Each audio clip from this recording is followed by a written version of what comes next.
And here we are. Hello. Hello. Hi, all. Welcome. Monday night, Generational Change. I'm Jen. I'm Peter, and today is the day of celebrating all things Indigenous. Which is really good for me because I love Indigenous stuff. Celebrate the Italians as well.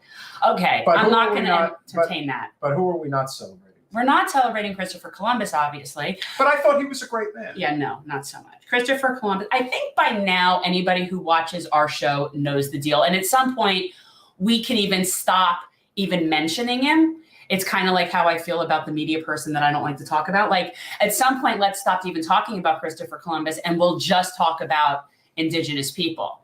And I like that we use that term because it makes it almost more global. And other countries do have that. Canada has their First Nations, First People, they call it First Peoples, but it's in June. It's in June. But so other countries have, things like that as well. But yes, I like the whole idea of Indigenous Peoples Day. And I think we should stop mentioning he who should not be named. I think we could do that. It's like, let's talk about the positive things, the good things we want to change, things we want to, you know what I mean? Like, I just feel like we can tell you every year that Christopher Columbus was a rapist and a murderer and committed a genocide. And he did all of those things. Like, there is he's a very unredeeming person. And by the way, didn't set foot on the contiguous country. So I just find it very ridiculous. For those who are defending Mr. Columbus, maybe they could actually answer that question. Hey, where did he actually step foot on this continent? He didn't. He was in the islands. But what's interesting is I will not entertain that discussion given by or around the Italian people. I just won't. You guys are ridiculous. I love all things Italian. Like that isn't even a thing. But would we be celebrating Mussolini Day? And if I objected to that, would I then be anti-Italian? So the fact that we're taking someone who represents one of the worst people of Italian history, culture, and please don't tell me that's the hill you want to die on. Like it's just let it go. Seriously, don't be ridiculous and think there's anything anti-Italian about it. That's just silly. Well, unfortunately, the Italians have been discriminated against for so many years. Yes. But this is not that. No, this is not. No, it's ridiculous. I like, that's just silliness to me. So, when you don't like someone who's not a good person historically does not mean you dislike that person's entire heritage. No, but it is kind of interesting, the people that get so caught up in the whole, well, you're not really, you're discriminating against Italians and that's what this is. No. And of course, most of that is all centered on a very conservative part of the United States, which is Staten Island, New York, where a significant is that where a lot portion of this the is Italian Americans live. And Staten Island's pretty conservative. It is. And so they're very prideful about this and they see it one way. And may I suggest to Staten Island people that feel free to even declare today Italian Heritage Day for yourselves. I'm happy to celebrate Italians and Indigenous peoples. I don't know why you'd want to share a day. Have a day, have a week. But it's like, this is not the person that we're celebrating anymore. And again, so Italian heritage is celebrated in the United States probably as much as any heritage. I mean, the culinary, the arts. Seriously, people. That's why I won't entertain it. It's silly. Television. We've become, there's a fascination and almost a romanticism about the La Cosa Nostra in this country. And that, by Italians in Italy's standard, is considered the lowest of the low. Yet here in the States, we celebrate it every day. We talk about The Sopranos nonstop, Goodfellas, The Godfather. There is so much to be said. Thank you very much, Mario. Much appreciated. Thanks, Mario. Chris, Scat, couldn't expect you to show up for anything other than some silly. Oh, he just wants to see Anna Kasparian's butt. Yeah, that's a little. She is cute. Like, I have to tell, she is cute. She's attractive. Like, it's not, like a ridiculous thing to want to see. I don't want to get Me Too'd, so I'm not going to say anything. I don't really know how a woman can't get Me Too'd if she's not doing something really egregious like a man would be doing. Yeah, well, I just mean, I don't want anybody to tell me, like, even me talking about Anna's butt, but, she's cute. I don't mind people looking at people. Gia. It's a good point. And so today, as a federal holiday, is regarded, because it is Columbus Day, and It isn't the kids. anymore. Joe Biden has changed it last year. It's Indigenous Peoples Day federally. Oh, he did? Okay. Now, there are some states that also Well, in that have case, he it. should definitely get reelected. Florida does not recognize it. However, Florida didn't recognize Columbus Day either. So that doesn't bother me. Then I don't take an issue with that. So Florida didn't have official Columbus Day. Like our state offices, state stuff was open. It wasn't recognized here. So it just depends on the state.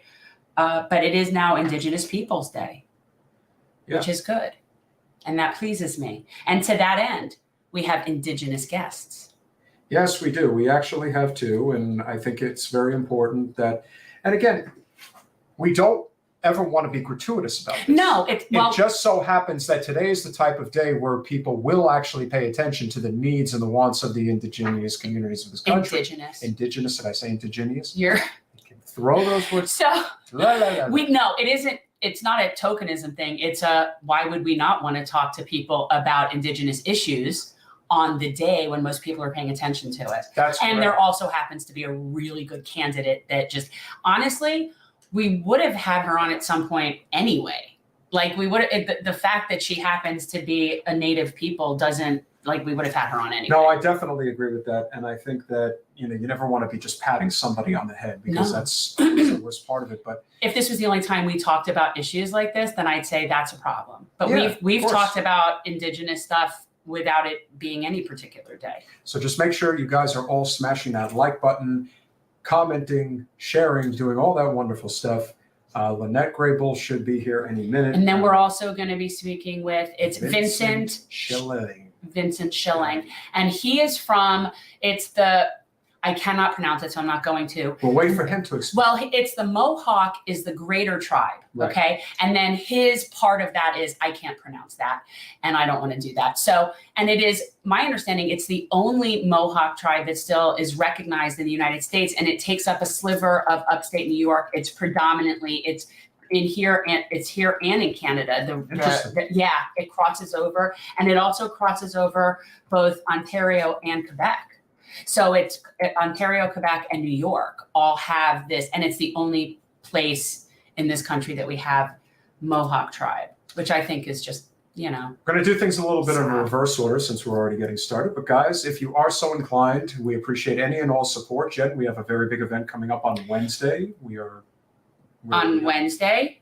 We are going to the Mobile School Pantry cocktail party. Okay, wait. But you scheduled a show for Wednesday. I did, didn't I? Well, are you sure that's on Wednesday? Because it wasn't. I forgot to move it. Yeah, it's on Wednesday.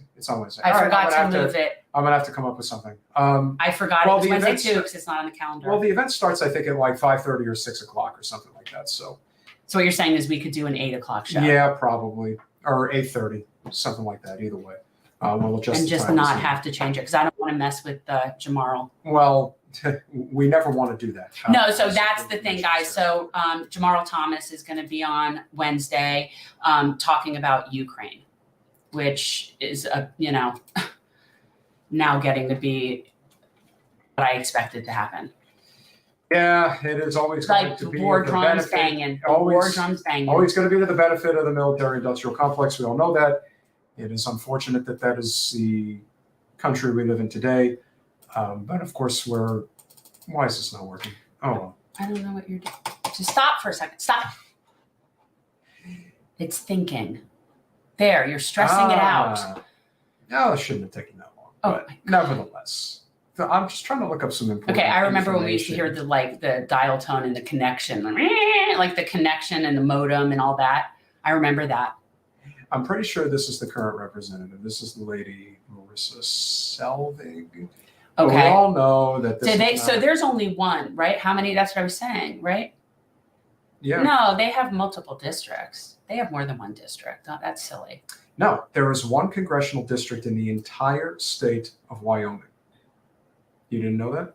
Well, I'm just looking at this, and it just says something about down here that specifies District 6 for something. Well, the good news is, in the great state of Wyoming, although Jen has an opinion about I have an opinion about Wyoming, and I'm going to tell you what my opinion is about Wyoming. I'll tell her that when she comes up. But as many of you know, thankfully, We don't have to have that warmonger Liz Cheney in the U.S. Congress I have an anymore. opinion about her too. But unfortunately, she didn't exactly get replaced with somebody who was any better. No. Harriet Hageman, replace one, add another, do the same nonsense. It's like whack-a-mole. Right, exactly. And for a state that is, let's be completely honest, and I've never been there, but it's not just the home of Yellowstone National Park. Wyoming is one of the most beautiful states in the whole country. Michael. Sorry. One of the most beautiful states in the whole country.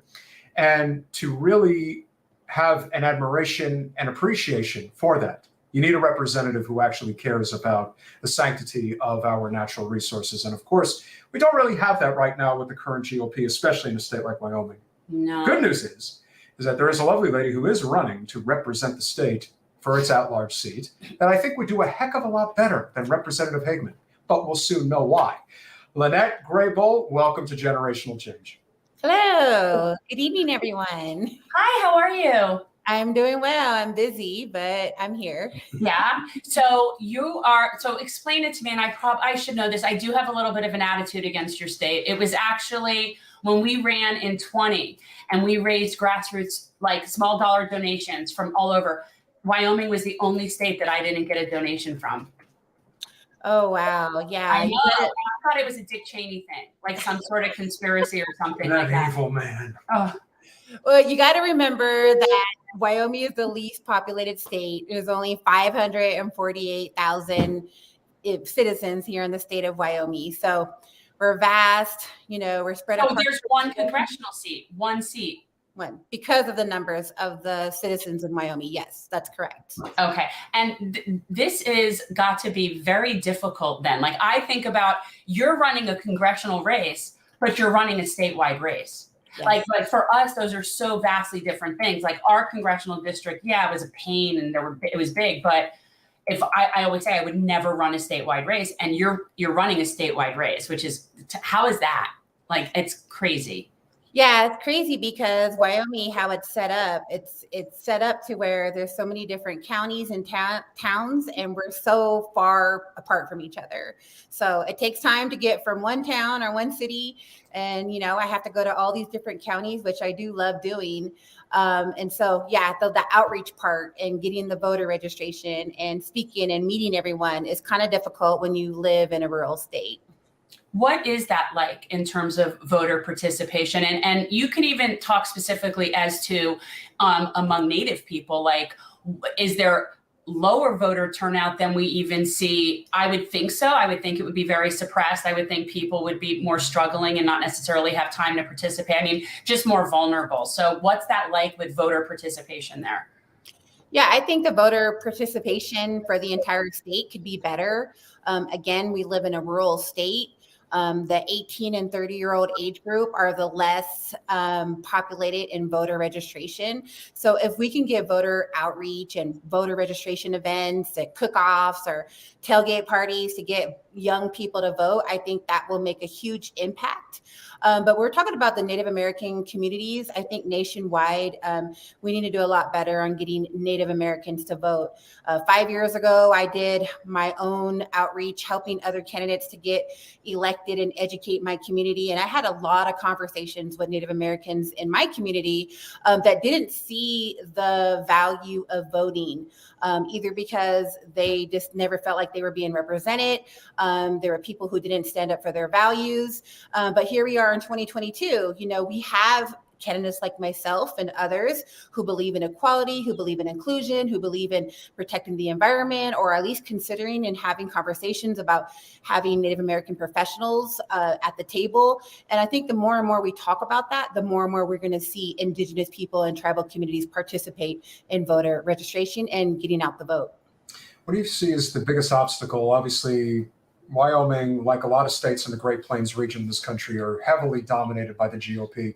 What do you find has been the biggest obstacle that you're running into, whether it is in Cheyenne or Jackson Hole or just various places throughout the state, in the very rural areas where, I would like to think that in many instances they probably like you, but they probably don't like the Democratic Party. How do you see it? Where are the obstacles like? Yeah, I think because the numbers are so low for Democrats in this state, and of course it's a red state, I find the same kind of feedback. My vote's not going to really matter. I really shouldn't participate. But, throughout history, we've seen stranger things happen in other states where states were flipped or candidates were able to gain a county or a region. And I think that for those who are really adamant about promoting democracy, defending democracy, standing on our constitutional rights, we will see more and more people to get involved and help make those turnouts, especially in an area that we are right now. We're in a weird political realm nationwide. A lot of us want to see us get back to, day-to-day politics, and it's anything but that. We need to see more education, more influence, especially with the younger people. And for us here in the rural state, the more we get people educated in our communities and talking about it in our schools, the better we'll be. What are some of the big issues that Native Americans are facing now, specifically in Wyoming? I know that there's the missing women issue is huge and not being talked about enough. I know there are things that are very specific to Native Americans, and then there's the run-of-the-mill poverty problems and stuff that are just, I think, probably more extreme. And is that a big demographic there? Yeah, a year ago, in my, especially my organization, I'm a director for Not Our Native Daughters. I founded this organization for the awareness, protection, and the education of missing, murdered Indigenous persons. And so a year ago, when we had the Gabby Petito case come out of Yellowstone, we seen all the news outlets, nationwide, statewide, and even globally, call me and call others throughout the state who work on this issue to get feedback, to get insight about Native Americans who've gone missing. And we've seen a contrast when someone, white or non-Native goes missing versus a Native American or a person of color that gone missing. And you have to agree that there's some differences when it comes to media reporting, when it comes to media outlet, describing someone who is missing or even found murdered. 6 months ago, or 6 months prior to the Gabby Petito case, we had a 14-year-old girl in our reservation, in our community, that went missing, and she didn't even get local attention. She didn't even get statewide attention. So that is the contrast when we have someone who is white and someone who is Native in our state that goes missing or found murdered. Unfortunately, we don't get the same publicity. It's not surprising. It's just another group that we've othered. And when you other people enough and you make them less valuable, right? So somehow you can justify anything when you've totally devalued someone as less than. And that's where we are with so many things. It's so sad. I could cry. It's just pathetic. And I'm just over it at this point. I'm sorry. I agree. We have 575 tribes throughout our nation here. And how many people know that? How many people know there's 575 tribes? How many people know that we all have different cultures and, traditions? That I know. But I didn't know how many. But I'm just saying the larger Americans, how many people know that? So that is a detail, a display, how much more we need to do moving forward and understanding our culture and who we are. And today is a great day to do that. Yeah, I agree. Why do you think that there is such an adverse reaction, especially to Native culture? It really boggles my mind because of all the cultures that are represented in this country, our first natives are the ones who care about the environment more than anybody else. Even in red places, people. Yeah, and you would think at this point, it would just become painfully obvious after what just happened with Hurricane Ian, what happens with the wildfires in the western part of this country. It's getting to the point now where it should be scaring the living shit out of everybody. And I don't think it's near, unfortunately, we as Americans— the country's on fire. Yeah, we as Americans typically only get involved when it's literally at our doorstep. No, we get involved when it affects rich people. Well, that's true too. But you know what? There's a lot of rich people who have homes in parts like Jackson Hole. So yes. I would imagine that they would care a lot about protecting the environment. So how do you want this day to be recognized, and what do you think needs to be done more effectively? Because I think messaging is also one of the, what I would consider to be the shortcomings of a lot of the non-corporate people involved in politics who do not necessarily understand how to really reach people the right way. It's like if saying the Green New Deal doesn't work, but saying clean energy. I just put this to somebody very simply, living in a state like Wyoming. If you had a choice between a solar field or a hydraulic fracturing well in your backyard, which one are you picking? You're going to pick the solar field. I don't care who the hell you are. I don't care if you're Dick Cheney. We all know what you're going to say. So what do you want to see, and how do you see it being most effective in terms of messaging? I agree with you. And, Native Americans are naturally stewards of the earth and the climate. We do a good job because we're embedded in that with our culture. However, I think that what we see throughout the culture of our nation and our country is that Native Americans are discriminated against still in this day and age. Nobody wants to talk about racism. No one wants to talk about discrimination. I think we have a lot of work to do. I wouldn't say us as Native Americans, but the outer world that lives outside of the tribal communities to understand who we are as people, not just how we live, but also we are also attorneys. We are also educated.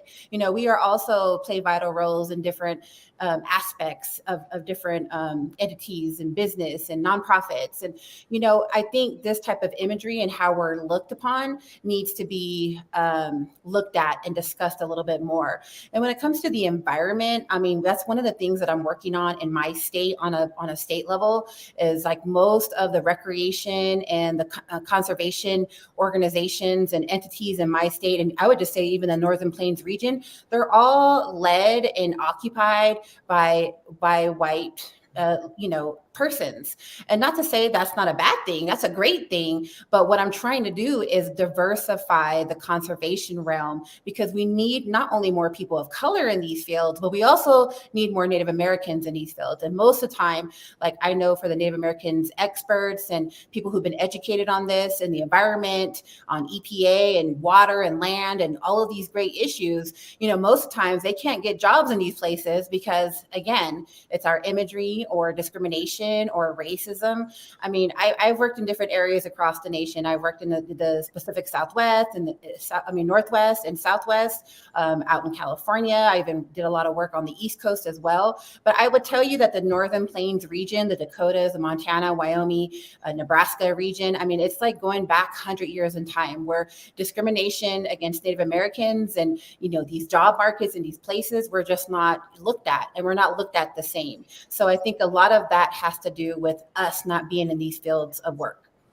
That's the flyover states. Nobody cares. Nobody's paying attention to what goes on in those places. And the fact that they are highly inhabited by Native people just makes it worse.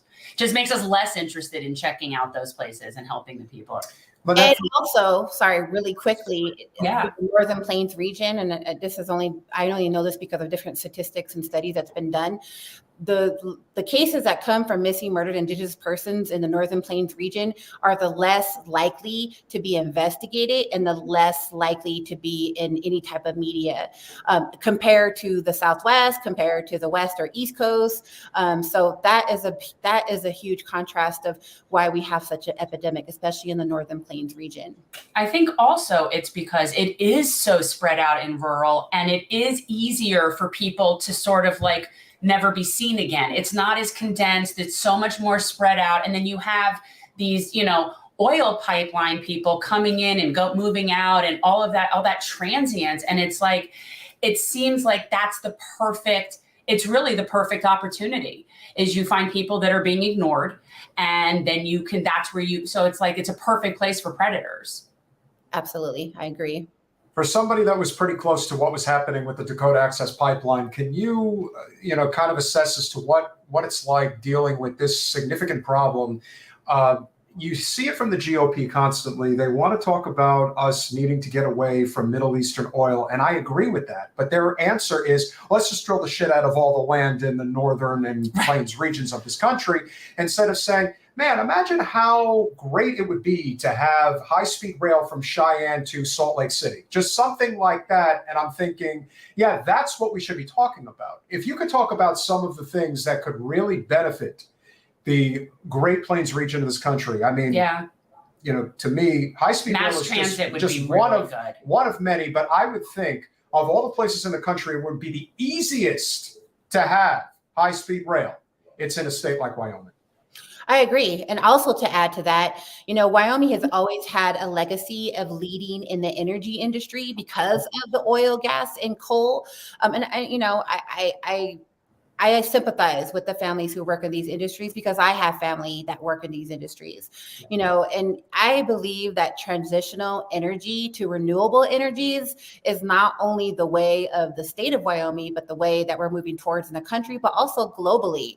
I mean, it's not about if it's going to happen. It's all about when it's going to happen. It's happening globally. And I think Wyoming is in a unique position where we can continue to lead in the energy industry by transitioning with a 3 to 5, 10, and 20-year plan to transition to this. Every year in our state, and I'm pretty sure in nearby states as well, the energy and the coal continues to decrease. And we continue to lose Wyomingites moving out of our state to find jobs and support their families. We shouldn't be losing Wyomingites. We should be keeping our families here in the state, but we should also think about our climate and our environment, especially for us in Wyoming, because our backyard, our mountains, our things that we do outside and recreation, fishing. I mean, we have a big tourism enterprise here in the state of Wyoming. We should be working collectively to protect that. And we do that by transitioning to renewable energies. And not only does that provide jobs, but it also protects the environment. So it's a win-win. Yeah. Carla Harrington, friend of the show. Wyoming should go full tilt on wind power, the windiest state I've ever been in. It's definitely one of them, that's for sure. What are the biggest obstacles right now? Have you ever been to Wyoming? I have not. I have not been to Wyoming, but I have been really, really close to the border at the Poudre River, which I know does go into Wyoming. But I went to Colorado for school, so I've been very close, but not quite Wyoming. I want to go to Wyoming. Well, I welcome you both. You thank can you. to stay at my teepee. So. As long as you don't take us to do you watch Yellowstone at all? I do. So as long as you don't take us to the train station, because somehow there is somewhere in Wyoming. And is this okay? So you could tell me if this is true. Is there such a thing as a county that has no population, so there's no sheriff's office, so nobody notices it? Because that's the premise in Yellowstone with how they get away with throwing all the bodies in place in Wyoming. I don't think there is we have 26 counties here in the state of Wyoming. I don't recall any of those 26 that doesn't actually have a population. Okay. But I will say that it's very rural and it's very vast. And, some of that Yellowstone storyline kind of concurs of the region and the dynamics here. Okay. I am just as critical of the GOP dominating rural states like Wyoming as I am of the Democratic Party dominating a state like California, for example. I don't really think that this is a question of the political parties. I think it's simply the fact that we have a system of government that has been completely captured by corporate special interests. I can only imagine how much money in a state like Wyoming, it's probably not that much money you really have to invest in terms of corporate special interests regarding, let's say, big oil. But would you say that that is the biggest obstacle to any type of systemic change that is needed in the state, that it's basically the big power conglomerates like big oil that have completely captured the GOP, just as they've captured, let's say, the Dems in another state, that is basically preventing the type of infrastructural change that the state desperately needs? And as you said, people are leaving all the time for greener pastures, or so they assume. Yeah, I think you hit the nail on the head with that. And I don't think I could have said it better, but you're exactly right. Because what you're talking about here is control and power. And we see, big oil companies like the Koch brothers and, other entities who have embedded into the Republican Party to keep them kind of in their pockets. So their best interest is at play. So they can continue to make the millions and billions.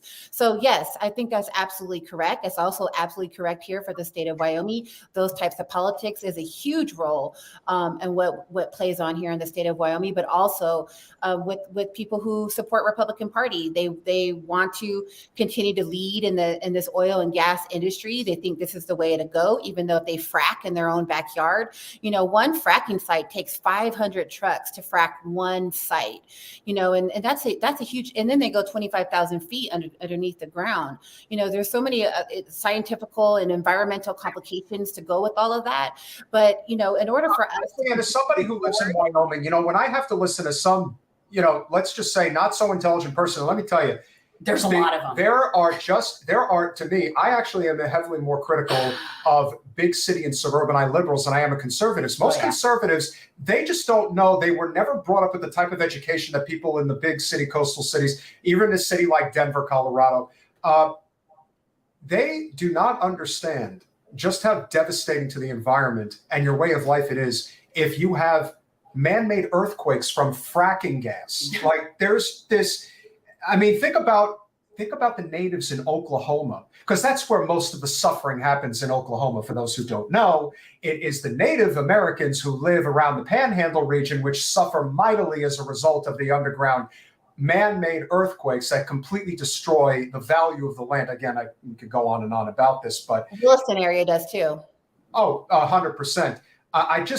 There is this sort of ignorance to, we have to get away from fossil fuels. How we get away from them, or however quickly we get away from them, is up to interpretation. We recently had Michael Schellenberger, who ran for governor of California, on the show. He's a huge advocate for nuclear. I know a lot of people have an opinion one way or the other about that, but for me, and I'm sure for you and a lot of others that live in that part of the United States, we have to get off of coal and we have to get off of natural gas, and we have to do it as fast as humanly possible.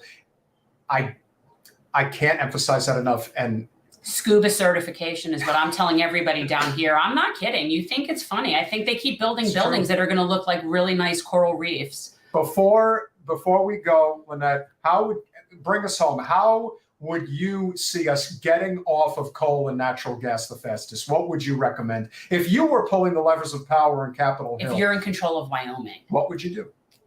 Well, I would, to first answer that question, I would say elect candidates who are passionate about the environment and understand how detrimental it is to move towards clean and renewable energies. But secondly, yes, if I was elected, I would be sure to lobby and educate those in House or Senate that do not have this understanding, who maybe can come to a place of reasoning. You know, you mentioned some of the things and some of the things that you said about, just Republicans just going along with everybody else. And that's clearly the case when it comes to the environment. We see that with Trump supporters. They just go along with the flow. We're not really actually looking at data or research and statistics and scientific views.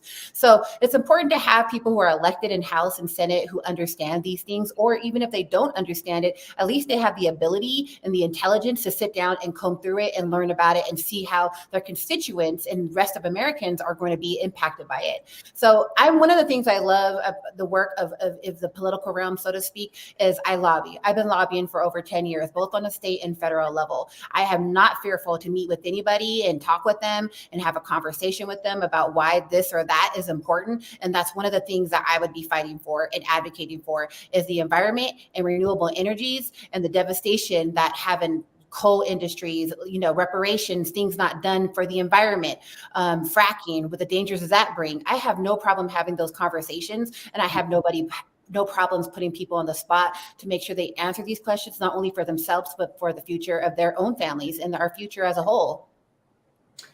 Couldn't have said it better. Guys, if you haven't already, as you can see, the website is right there, graybullforcongress.com. Please make sure you get over there, because it is exactly 1 month from tomorrow, Election Day. So if you are not currently donating, phone banking, text banking, or dare I say, if you are anywhere near the great state of Wyoming, that's not canvassing. A lot of people here. Yes, that is possible. Anything is possible. It's possible, but we don't have like a huge Wyoming audience. Not necessarily. If Jen runs for Congress again, Lynette, will you make sure that she gets donations from Wyoming? Absolutely. At least get volunteers who do texting or do something. Yeah. Well, and guys, if you can't help in those ways, go to the website, like on the social media, and share the social media, because honestly, everyone can do that, and it's easy and it's helpful. So do that. Lynette, cannot thank you enough for not only coming on, but for doing what you're doing in a part of the country that probably needs it the most. Yeah. Thank you so much. Thank you, Lynette. Nice to meet you. Thank you. Bye-bye. Bye-bye. See, and Mario beat me to it. She was lovely. She's not only lovely, she's a great candidate who really understands what is needed there. And again, I do think that low voter turnout and the fact that Wyoming's one of the 10 biggest states in the whole country in terms of landmass. Yeah, so having to cover that much ground. But I also think that that's a very cool position to be in, because you're talking about somebody that would be representing the whole state. So no, you're not a senator, but you're representing the whole state of people. Yeah. And that's that's a good position to be in. And it would be very specifically good for a Native person to be in that position. Carla, thank you so much for donating to Lynette, and for anybody else who may be out there. Please make sure that you like, share, and subscribe if you haven't already. And before we bring in our next wonderful guest, who is really going to lay the smackdown on Mr. Columbus, who has had it way too good for way too long. Not on our show, mind you. No, not on our show. I stopped celebrating that at least 15, 20 years ago. I mean, like years ago already. Like I've made a point about that. If you are so inclined, please go to patreon.com/generational change. For as little as $5 a month, you can become a wonderful supporter of this show. We do on Wednesday have a wonderful event that is coming up. We are going to be supporting Mobile School Pantry's efforts to eliminate hunger. Their cocktail party, which will be... Is it Just Say No to Hunger? Just Say No to Hunger. Just Say No to Hunger. We also have, as Jen has put together, I'm going to get one of them right now. So these are the kinds of things that the money that comes in, all the money that we get on our show goes towards community service. These are hygiene kits that I always am handing out. I keep them in my car, and often I pair them with things like Boosts and protein bars and stuff and hand them out. So it's just always, just trying to help where we can. And but especially that's the for people that have suffered from Hurricane Ian, we are going to be making a donation in kind, and that is from you guys. You guys have really helped out a lot. Oh, special shout out to Catherine Class, because Catherine Class, who is a $10 patron on there, but she actually upped herself and she's $20 patron, which is her own category all to herself, which is really, really I was just going to put her in the 25 category just because it looks good. That's fine. You can, because that's just very cool that she even did that. Fair so enough. I'm just saying. But anyway, so shout out to Catherine Class. We're very pleased to welcome a gentleman who really understands a lot of what we're dealing with right now. And again, if only for today, we can highlight so much of the truths that need to be said, not just about the history of Christopher Columbus, but about the importance of Native culture and what it means for things like the environment, culture, all those things. It is so of immense value. And of course, he is the editor of Native Viewpoint. Anything you want to add? Well, yeah, this is what I wanted to add. So I looked that up. So I want to read this. Native Viewpoint is a multimedia Native and Indigenous guided storytelling website created in the spirit of the Native peoples of Turtle Island and beyond. So of course I had to go look up what is Turtle Island, because I never heard of that. Now we have, what's the name? There's a place, the Tortuga Island. And I'm like, okay, I know what that is. So what is Turtle Island? Turtle Island is North America. And actually, what's kind of cool is Florida is the back right foot. I'm just saying. So Florida is somehow part of it's in the actual turtle design of Turtle Island. And there's a whole story about it, but I didn't have time to read the whole story, but it's really cool. He is the editor of Native Viewpoint. Vincent Schilling, welcome to Generational Change. Hey guys, thanks so much for having me. I appreciate it. Hi, was I right about the Turtle Island thing? Yeah, I mean it's now Turtle Island is essentially United States and Canada, the large part of North America, and it comes from many stories in Native culture. And of course, when I start talking, I always say that I don't speak for all Native people. Certainly don't speak for all Native stories or traditions or things like that. But Turtle Island is at least for me, I am Akwesasne Mohawk, and my tribe is distinct in the fact that we sit on both the United States and Canadian border. I'm part of the Haudenosaunee Confederacy, which is made up of many tribes: Oneida, Tuscarora, Onondaga, Cayuga, Seneca, Mohawk, and we, kind of make form a confederacy in ourselves. And the story that I've always heard and told and have even seen many places is that it started out when the turtle started out in an ocean, and he went down, and he was so giant that he went and got earth from the bottom of the water, and that became his back, which was Turtle Island. And that's the great story. And of course, there's a lot more to it. And, but that's kind of the basis of what a lot of people say that Turtle Island is. And it's something that is something that's rich in my culture, but also something you could, kids' bedtime story, things like that. Some kind of fun stuff. Yeah, no, I love that stuff. That's why I always have to look that stuff up. Like, that's always interesting to me. And then I also love when I hear things that I know from current stuff. So when you say things like Cayuga and Seneca, I've been spending an inordinate amount of time in New York lately because my son goes to Ithaca, and I had another son that was spending summers in Buffalo. So that whole area, and I'm like, I know those places. And it's kind of cool to like hear the connection. Yeah. But we don't have to talk about that. We could talk all horrible things about Christopher Columbus. We can talk about whatever we want. Native culture is, I got to tell you this story so that I can tell you another story. That's just how it goes. We talk circularly, and when I say we, I speak in general terms, and I'm speaking for me mostly, but that's how I do it, anyways. My wife Dolores is always like, "You're painting the walls, Vince. You're painting the walls. Stop it." I'm like, I got to tell the story. I got to tell you this so I can tell you that. So. Right. Yes, you need context. Mm-hmm. You have to have context. He tells a story. He comes in like halfway through and expects me to know the first half of the story. He does it all the time. And I say, I don't know who that person is. I don't know what and he just goes right into it. Like, he's got to tell you that story so you can lay the foundation for his next story.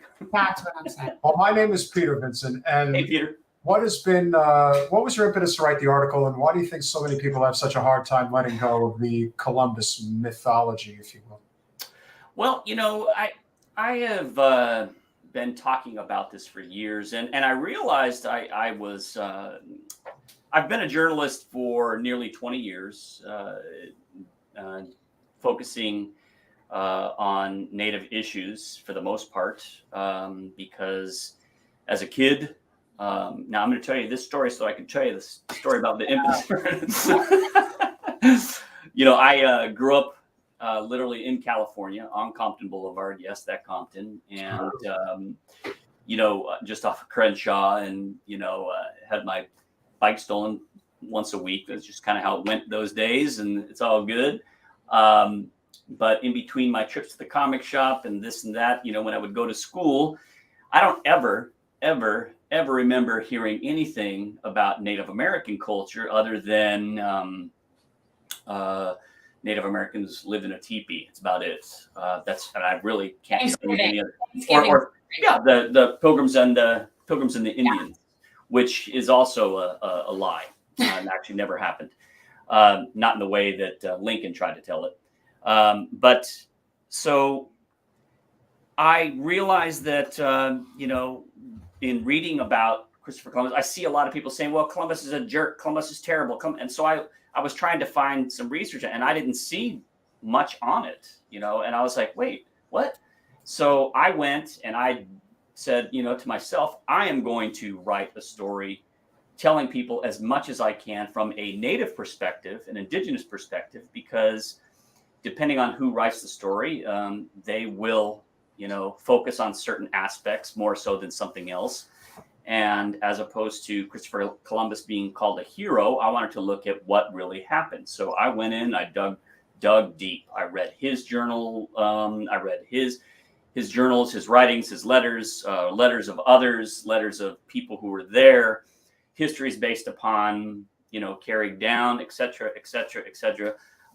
Read probably hundreds of articles online, and nothing really formed everything that I wanted. And so what I really found was lie after lie after lie. And I'm like, that is just really not true at all.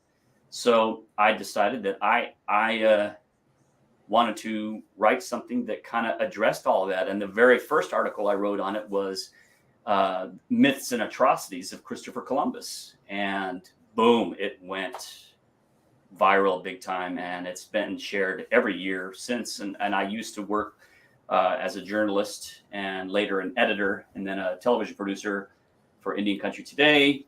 And now I got a really wonderful book deal with Random House that I'm working on now, and left Indian Country Today on very friendly terms. I love them all dearly, but I still wanted a place to kind of do my stuff. So I created and founded Native Viewpoint, and I've been writing there since. So Columbus needed to be addressed, and Columbus needed to be taken down a peg, as far as I was concerned, because I got tired of every single solitary Columbus Day having to have fights with someone and not have anything to back up what I felt. So now I can say, hey, here's this article I wrote, here's the research I've done. So thank you for asking me that, because, it's something I feel very, very, very passionate about. Hey, I'm from my name up there. Absolutely. Gotta love some narcissism out here, folks. No, it's good. I'm from the biggest, I come from the state with the biggest Italian population in the U.S., New Jersey, and was also born in New York. And so, love the Italian. Can I just say something real quick to address that? Sure. I am anti-Columbus. I am not anti-Italian. Thank you. Why is that so complicated? Does it mean if I don't like Hitler, I'm anti-German? Does it mean if I'm not a fan of Mussolini? I've never been called anti-Italian before. But right. That's an excellent point. Excellent point. See, and here's another reason why you guys have asked. I'm asking this that I'll respond to as well. Is that what happens to a lot of people? And I ran into similar things when I advocated very strongly against the Washington Redskins name at the time. And what happens is when you say something that is addressing something that someone's learned, what you're doing, I believe, as far as this person is concerned that feels attacked, is you are addressing an issue, and you what happens is that because they don't have a foundation of where they've learned this information, they feel as though you're attacking their learning process, which could include the friends that they've learned with, their teacher that was really wonderful and loving and maybe made small turkeys out of their hands. And Mrs. Crabtree was really the wonderfulest teacher in the world. And you're telling me she's a liar, screw you, blah, blah, blah. We don't like you because you're telling me that my wonderful loving teacher is wrong. Heck no. So what I try to tell people is that, look, I am not trying to dismantle some of the really wonderful things you've had happen in your life. And I'm not trying to dismantle a community, or I'm not trying to dismantle, your culture or race or heritage. What I'm trying to do is say, hey, look at the truth. And maybe people had really wonderful and loving intentions as a teacher wants to reach out to her children and help them. But sometimes your teacher was lied to. So let's not get mad at me for saying this is the truth. Let's get mad at the consistency in hiding the truth from us through the years. I have so many different stories of history that will infuriate people if they knew the truth. But the thing is because people are closed-minded to the fact, well, I shouldn't say closed-minded, but resistant to the fact of some truth and dismantling of what existed, sometimes they react very viciously. There's been times where I've had some pretty serious, terrible threats against me, against my family. I've been doxxed. I've been told this, I've been told that, and even today I got some flack. So, but it's, as far as I'm concerned, par for the course, and it comes with the deal. I very much relate. I am currently putting together a panel for Saturday called Deconstructing Zionism, and I'm a Jew from South Florida. So when you talk about hate from people not wanting to accept facts, I am like so deep in that it's just absurd. And I've been telling people, like, you're entitled to your opinion, but you're not entitled to your facts. So if you still have that opinion, once we give you the facts, then fine, but just own it. Like that. People do not, there's the cognitive dissonance is real. Yeah. Like it's people cannot handle it. It's very unsettling. And there's some people that you're never going to convince otherwise. Yeah. That's just really, sometimes you can work yourself into an absolute exhaustion if you want to, or you can realize that sometimes some people just aren't going to change their mind. Oh yeah. We call those the too far gones. That's also a big part of politics in general. Yeah. There's politics in the United States is very much a blood sport in many ways. It's, you got to pick your team and you have to blindly follow your side without questioning any of that. And, again, let me tell you a bit of history about this that a lot of people don't realize. Sure. About our United States system of government. The founding fathers, the room full of white guys, right? Rich, the landowning white men. that people say started the entire country actually is not true. Thomas Jefferson, Andrew Jackson, George Washington, Benjamin Franklin, et cetera, all met with Haudenosaunee leaders, met with Mohawk, Cayuga, Onondaga, and they founded and created our system of checks and balances of the House, the Senate, and the office of the presidency based upon tribal councils, sub-councils, and the office of the head chief. So when the founding fathers created these three branches, the House, the Senate, the president, based upon the chief, the councils, the sub-councils, they left one out. The Council of Women Elders. And this Council of Women Elders could, by their vote and their vote alone, remove the head chief from his position if they so thought, based upon their vote and their vote alone. And it was a perfect system. But because they didn't use that, what we did here in the founding of this nation is created another patriarchy. So the question I ask people is, if we had a council of women that could vote out our head leader based upon his behavior, would we still have all of our presidents? No. So what I like to say is that I had a person ask me on the telephone one time, well, then what's the point of being chief? I said, that's exactly the point of being chief, because when you approach it that way, you're looking at it from a position of power as opposed to a position of fostering growth for everyone. So if someone is trying to be greedy and powerful and this and that, then the women would vote him out. So, right. And that was a balance of men and women. How often do we talk about the contributions of women in history? It's a struggle. Yeah, that's a good point. And why have, from your own studying and interpretation, why do you feel that women were cast aside? Not only then, but they're still cast aside now. Obviously, nothing to the extent of what it once was. Are you asking him to unravel the history of misogyny? I could tell you the reason, because all the original storytellers were white men. Well, and one thing I wanted to point out that I really like, this is very important to know the history stuff. And the reason it's important is we can't move forward when we're not coming at this from real facts. Okay. So how do we know how we can fix things or repair things if we don't know what happened actually? And the Zinn approach to history is infinitely more preferable. And that is, I'm very appreciative of that. When you talk about history is normally told from the perspective of the victor, and that is never going to yield like a better evolution for humanity. Like that will never yield a better result so long as we keep telling history from that perspective. So I think it's incredibly important to address history so that people start to question what we're being taught now. Like, what are we being taught now that wasn't real? And I see people in lifetime changing facts all the time, so that 20 years from now, there's going to be a totally different story as to what really happened. I see it happening all the time. Mm-hmm.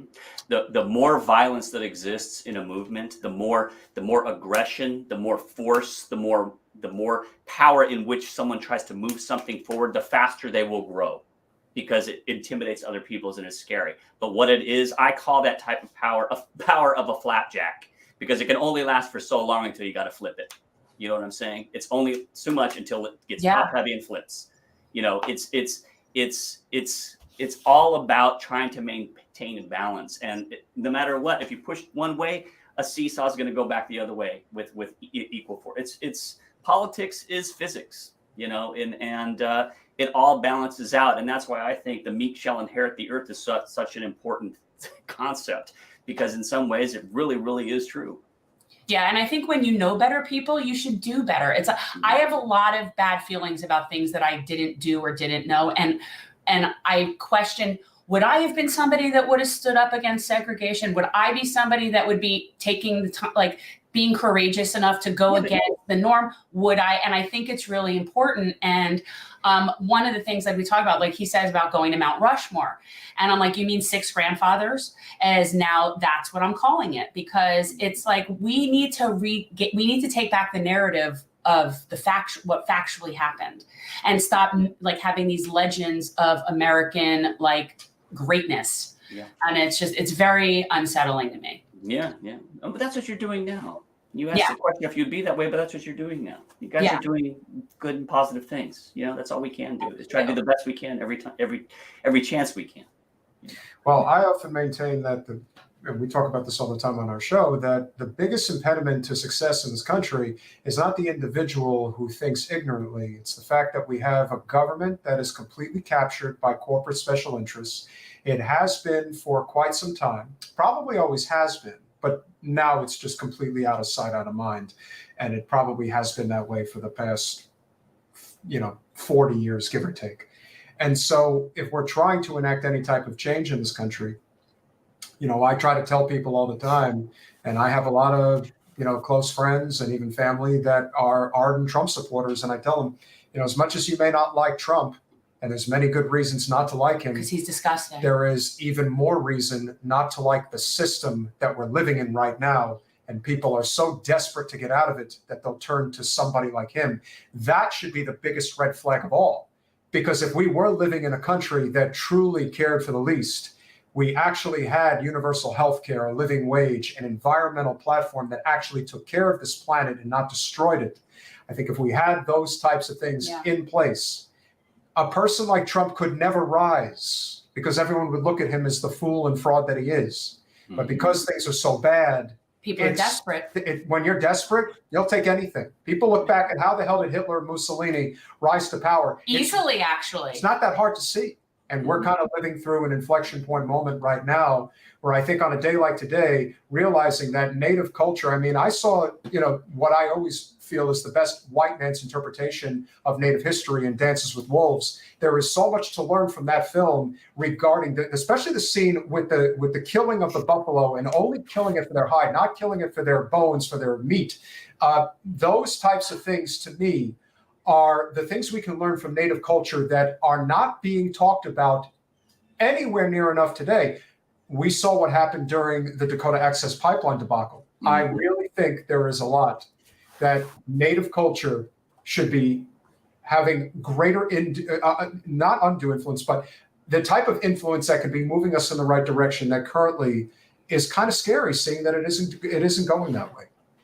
Yeah, it's a lot of history repeating itself over and over and over, and power will always rise, force will always rise, and but it's built on a house of matchsticks, so just kind of the way it goes. Yeah, we're just waiting. Like it's almost like it's going to happen. The balance is going to shift. The class war it's definitely happening. We're seeing it. It's all over the world that we're sort of seeing this uprising. And like for me, I'm pleased because it shows movement, and we've been stagnant for a really long time in terms of how we treat people, and people aren't having it anymore. And I'm glad about that. And I just think that we need to be extra considerate of the communities that have been more oppressed and more vulnerable than just our regular people. Our everyday people are very oppressed here anyway. But the vulnerable communities do not get enough of a voice. And for me, it's like, I love all things indigenous and Native. I like the style. I like the culture. I like the food. Thank you. No. Well, actually, but hey, just a side note, and I'm certainly not trying to bring things down, but I would like to pay a note to my father. The reason I'm wearing a hat, and I usually don't wear a hat, is I cut my hair and it's down very, very short because my father recently passed. And talk about dismantling your whole life. Boy, that just is a big punch in the gut for sure. But he taught me to be who I am, and I'm very grateful that he was in my life. But I love you, Ray, Dad, and just wanted to say a note to him. And I think the biggest thing that I feel when I see people responding strongly or vehemently or angrily or this or that is I really do think, God, man, it's a bummer this poor person feels so angry about this stuff, because I really don't respond that way a lot. I can get kind of upset about certain things, but what I try to do is approach things in a much more positive way. Hey, Carla Harrington gave $50. That's kind of nice. It's really nice. So I want to respond to I'm liking this little spin, the thing at the bottom, the little ticker at the bottom. That's nice. Just wanted to also say thank you Carla's a fantastic supporter of our show. Thank you very much. That's awesome. I want to respond to this. Put that up. Okay, so this Metaopoly, look, we have a very, to our credit, I think we do a really good job of attracting many different people across the political spectrum. because I cross over and talk to Metaopoly is a Native American who happens to be conservative, and I think it's important that we keep perspective on everything. Yeah, I'm in the world of journalism. I meet a lot of politicians and people on both sides of politics. So I've heard perspectives and point of views from both sides. So, and that's a big reason I actually started my site Native Viewpoint, because I thought was important. It's not a monolith. That's the thing. It's not a monolith. So my answer to Metalopoly is, why not just American culture? What is American culture? What does that mean? Because when I think of American culture, I think of everything that led us to where we are. And that's part of American culture. And yes, it's still like there's a lot of division, amongst groups, because they do try to keep us fighting and kicking down. That's one way that they do it. But I would argue that when you say just about American culture, I'd say, yes, that's exactly what it is. It's American culture. And we're just happening to focus on the indigenous aspect of that. But yeah, there would be no American culture without the indigenous aspect to it. So you don't paint a painting with a big fat brush the whole time. Right. You have to get to so American culture, when you say American culture, you're doing a broad swipe with a big wide brush. And that's great. That's fine. But it's okay to take some time with the smaller brush and talk about, distinct cultures in a little bit here, a little bit there. And I think a lot of what I've come across over my years as a journalist is the fact that people get uncomfortable when Native people are able to talk about their culture and heritage, because a lot of people that came here from Europe left behind their culture, left behind their heritage, left behind the stories of who they were, here and there. And, people will say, I'm white, as opposed to saying, I am Norwegian, I am, Dutch, I am, Spanish, or Irish. The thing is a lot of times when you start talking in the fine details, people get uncomfortable because they don't have that connection. And what I try to tell people is like, hey, explore that connection. And they also become fearful because these fine-tooth brushes are becoming stronger and stronger and defined within their own communities. So these communities are getting stronger and stronger and stronger. So those with culture are being more and more empowered, while those who have left it behind are becoming less powered. And it's scary.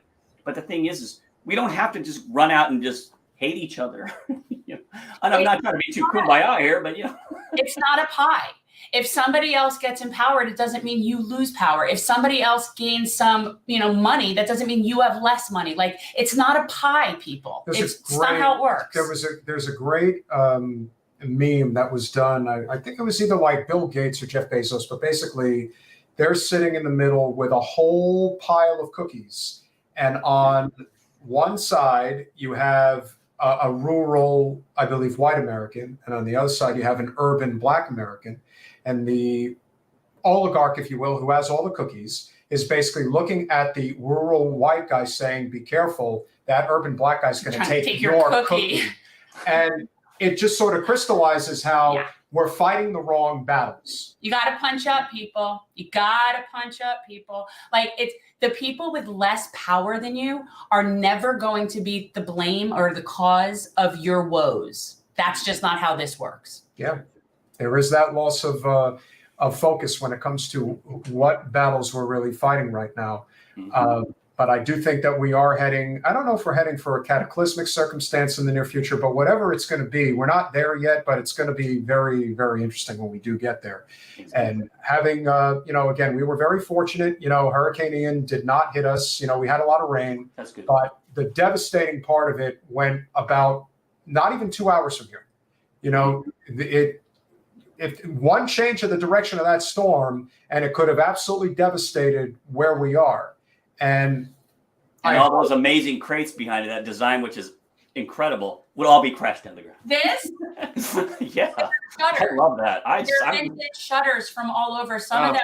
God, I just love it. I'm looking at it and I'm like, God, I collect them. This used to be my dining room wall, but then I just moved to a smaller place and they couldn't fit. So I'm like, I'll just do the studio back with Well, them. Jen is a very crafty individual. I'm crafty. Man, that is just that is awesome. I love Thank that. you. Yeah. And we told you all of this, folks, so that we can tell you other story about Columbus. It's hard, but at some point I kind of like, we could tell the basic story of this was not somebody that we should be celebrating. Mm-hmm. But I like the idea of focusing more on Indigenous people from that perspective. Like that's what you're saying, instead of like there's certain people that I just don't want to even give lip service to anymore. Like why, once you correct the history, it's like, can we just, now we need to just focus on the stuff that's, somewhat positive and celebrate Indigenous people and their contribution. And in some ways, it's very much like how you have to actually, if you're trying to do what is in the best interests of the people, best interests of humanity and the planet, when you're running a political campaign, all too often when we see that, again, it's what we call a consultant industrial complex, but politics is big business. Mm-hmm. And the people who are in it are typically in it for their own personal gain. For the people who are in it for the right reasons, recognizing that, when Jen ran for Congress in 2020 against Debbie Wasserman Schultz, yes, one of the most controversial congressional representatives we have in the whole country, it'd be easy to just run a campaign constantly talking about how bad your opponent is. There's no shortage of information there. Oh my God, she's the gift that keeps giving. But what is the value in that if you're trying to change things for the better? No, the value is in talking about why you are the solution. Not about why this person stinks. Oh my God, Donald Trump is the worst person who ever lived. Yeah, but what are you going to do to make it better? If you're not going to talk about what we're going to do to make it better, like celebrating Native culture, valuing the planet, valuing every piece of, if you're going to slaughter an animal, then understanding that every part of that animal can hold value. The fact that we have factory farming, we have all types of, again, this is all, I hate to say it, but this is a white culture issue. It's neoliberalism run amok, people. That's what we're talking about. And if we don't deal with that, I mean, it is scary. I'm a real estate agent here in South Florida, and I do it with a conscience. I am basically telling people you do not want to live on the coastline of Miami because it is not going to be to your advantage in any way, shape, or form. He's not a very successful real estate agent because of I that. digress. You don't want to live on the beach here. So look what I just found. Guys, this is Turtle Island. See how the continent. It's blurry. I know, but you just need to see the general shape of it. Okay, well, the blurry turtle, but it's very cool. Florida's the foot. We're the foot. I just think it's very cool. There's a lot of negative things you can say about Florida, but that's good. We generally go by flaccid penis. Florida has a lot of negative to say, but Vince, it's obviously been a real pleasure having you on the show. If there's anything that you'd like to plug before you go, obviously, guys, if you haven't gone to nativeviewpoint.com, please make sure that you do. Make sure that, again, if they could, do you have anything that they could subscribe to if anyone is watching? I started the site earlier last year, and it was a soft launch. I haven't even been promoting it, honestly, but it's just a nice place to kind of peruse and look around, and I talk about a lot of Native issues. I focus a lot on arts and entertainment and the way Native culture is today, as opposed to how it was. And if people would like to see certain things, let me know. Follow me on my social media at Vince Schilling, and Schilling as SCH. So I just wanted to say thank you so much for inviting me. You guys are a lot of fun, and I'm just so grateful that a lot of people are willing to listen, unlike so many years before where, boy, I was just trying to push on a rope. It was not the same. And I feel like a lot more people are listening these days, and there's still people that feel angry about certain things. And, I just want them to know that there's no hate here. We could all have different points of view, and, Native Viewpoint is one specific point of view, but there's lots of others. And, your Native Viewpoint. Mm-hmm. Yeah, exactly. So let's stop hating out there, everyone. But there's still going to be hate. That's just the way it is. I have a question for you, and this just is something that I've thought about. That this might be a very strange thing, but is there any type of like Native community that does, and I know this sounds horrible, but almost like a tourism thing where people can come and see what that's really like not a That's not terrible. That's a not genuine the question. hard rock, not the Seminoles people. That's not normal tribal people. But like, you know, almost like you would go do a working farm or a working, like go participate in stuff. Is that a thing? Like, is there Native? There's actually quite a few. The Pequot in Connecticut, So that's a thing?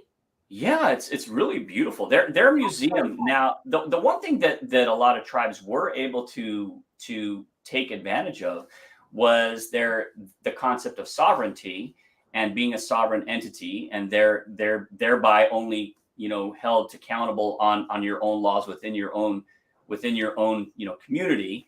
And many tribes realized that, well, we're not subject to all the laws of the state, and that's why many tribes started gaming, you know, because they were able to generate a lot of revenue. And many tribes have taken the you know, these profits and put it right back into the communities. So many tribes, and I would say, you know, out of the 570 plus, you know, tribes across the country, I would say probably, my guess, rough estimate, because I certainly haven't visited them, I'd say probably 60 to 70%, if not even more, have tribal museums, tribal, you know, powwows. And I would suggest going to a powwow. Have either one you ever been to a powwow?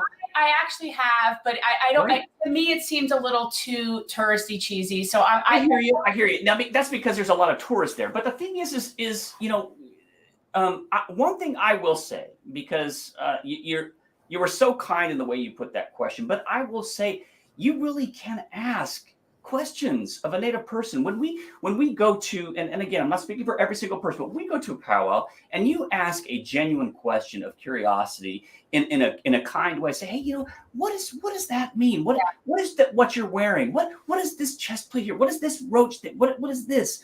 Yeah. You can ask questions like that, and you know, many times, 99 times out of 100.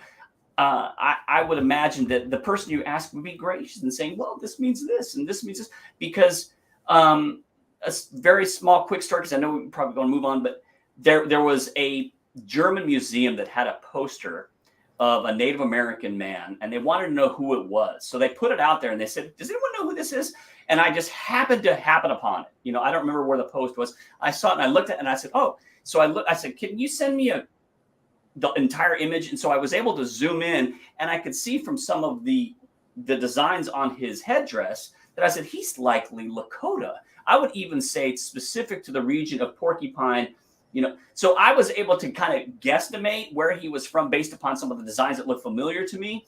And I called the tribal in that area and I got a phone call back in a half hour. I said, hey, Vincent, yeah, I know who that guy is. And they told me about it. And NPR asked to interview me, and they were like, well, I know this is going to be hot. I said, well, I've actually already found out who he was. They're like, you found out in a half hour? You solved the mystery. So what I'm saying is there are very distinct designs that we all talk about and have this, and we are willing to say, hey, this means this means this here. You know, this means this is what is something connected to my family. So you'll find that there is distinction within, you know, one person to the next. So, you know, feel free to ask those questions. Go look at curious about all sorts of stuff. Like I'm always very curious about stuff like that. But I find it very interesting. I'd love to go and do that, but I don't want some cheesy touristy experience where it's, you know, and I do feel like I saw somebody in the chat was saying that they were Cherokee, and I'm in North Carolina every summer, and I've been to Cherokee, and it's exceptionally cheesy. And I have to think that it's almost like when Chinese people create a Chinese restaurant that appeals to Americans versus what would be really authentic to them. Yeah. And I don't want to be that American. I get it. I get it. Yeah. And because we're real. Well, there's always that sense of, like, you know, catering to the public to make some money, you know, there's that sense. And there is a kind of hidden chuckle in Indian country about such things. And, you know, so if you want to find something real, go to Washington, D.C. and check out the National Museum of the American Indian. Oh, love it. Been there. The food court there, hands down. Ask questions, you know, ask questions. And you can even say to somebody, hey, yeah, can give me that, or even ask someone, maybe go back to the tribe in North Carolina and say, is there a cool place that's kind of off the beaten path that's actually culturally sound? And they'll tell say, and say, I mean this respectfully, and this is wonderful. I understand souvenirs, this and that, but I'd love to know something about real culture, because sometimes there are workshops, sometimes there are things that you can do within the tribe that really are, about, traditionally sound principles and things that you can learn in a really wonderful way. Because, I get it. How much can you learn from a plastic necklace, for a kid? I will tell you, you mentioned the Lakota, and a couple of years ago, there was a group of the Lakota Sioux came down here and did a nonviolent resistance training at Florida International University. And I went to that, and that was awesome. So, that was really like legit to me. Like, that was really cool. And I learned something, like I learned a lot of things, but the key thing was what it's like to be a good relative is what they called it. Like, how do you be a good relative? And one of the things was lend your privilege. And I never thought of it that way, but that to me spoke like very loudly. Yeah, that's nice. Well, you know what? I will say one thing. Jen, you have just inspired me, because just like I was talking about Columbus, how there was a missing place for some information, just a side note, my wife and I have been in a hotel. We've been in this hotel for over a year because of some terrible damage that happened to my home. And it's been bonkers, literally. But you made me realize in a lot of ways that there is a big missing piece of Native culture that is not present. And I think that I can do that because I do have a YouTube channel, getting close to 4,000 subscribers. And I haven't been able to put as much effort into it as I wanted to, because I've been, kind of locked up in this hotel, et cetera, et cetera. But that's a lot of the content ways that I want to approach things. So I think there's some room for that. And I think that, I keep getting this question that you're asking quite a bit about different stuff like this. So I think it'd be a wonderful opportunity. Yeah. Well, if you need, I don't know like what the native word is for like gringa, because like I say that to like the Latinos, I'm like, soy gringa, lo siento. But whatever that is, if you need a token one of those for your show, I'd be really happy to come on. If you need some token white lady. Well, I will say this is that there's over, there's thousands of languages. So, there's, to say one glowing term, I don't know. I guess for the most part, I'll be honest, in what most Native people speak is English. So, They would just say, white guy, white dude, white girl, white, but the last thing I would say, you just don't appear white to me. It's not like that, but there's nothing wrong with that either. So it's a spirit of being. No, not at all. There's nothing wrong with being who we are, period.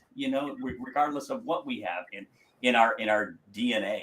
Because he's white, like he's white. Yeah, but own it, Pete. Own it. But hey, so what specifically? What is your heritage, Pete? What is your heritage? I'm mostly Irish on my father's side, and I'm mostly Polish and Russian on my mother's side. White. Awesome.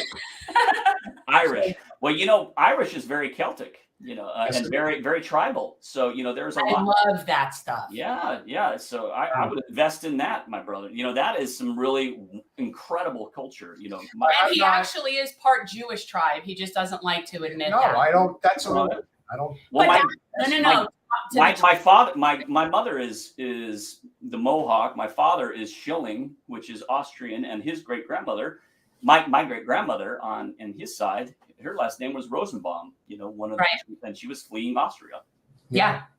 No, but it's another kind of tribe. It isn't just religion when it comes to that. It isn't, because when you have a shared people with a shared experience over a certain amount of centuries, it becomes more of a culture than just a religion, and that becomes your tribe. Because I'm an atheist, but yet I consider that my tribe, and whether you like it or not, you're in it. Just saying. I haven't been to Europe yet, but Ireland is definitely the first stop on the map. Well, there's a beautiful tribute in County Cork to Native Americans, as the Choctaw were the ones who donated during the Irish potato famine. So there's actually a big really cool thing of feathers there. It's beautiful, made of silver. I'm putting it on my bucket list. Gorgeous, yeah. Thank you so much, yeah. Vincent. Can't thank you enough for coming on. Thanks so much. The best Appreciate it. writing, and Appreciate let's everything. keep in touch. Yeah. Really appreciate it, brother. Absolutely. Thanks so much. Appreciate you having me. Have a great evening. You too. Bye-bye. Bye-bye. Yes, you're right, Mario. He was lovely. And very informative. Very informative. I do love things tribal and indigenous to all continents. Like, I'm pretty equal across continents. Like, I just like that. I feel like that's the stuff that keeps us grounded to the center of the earth.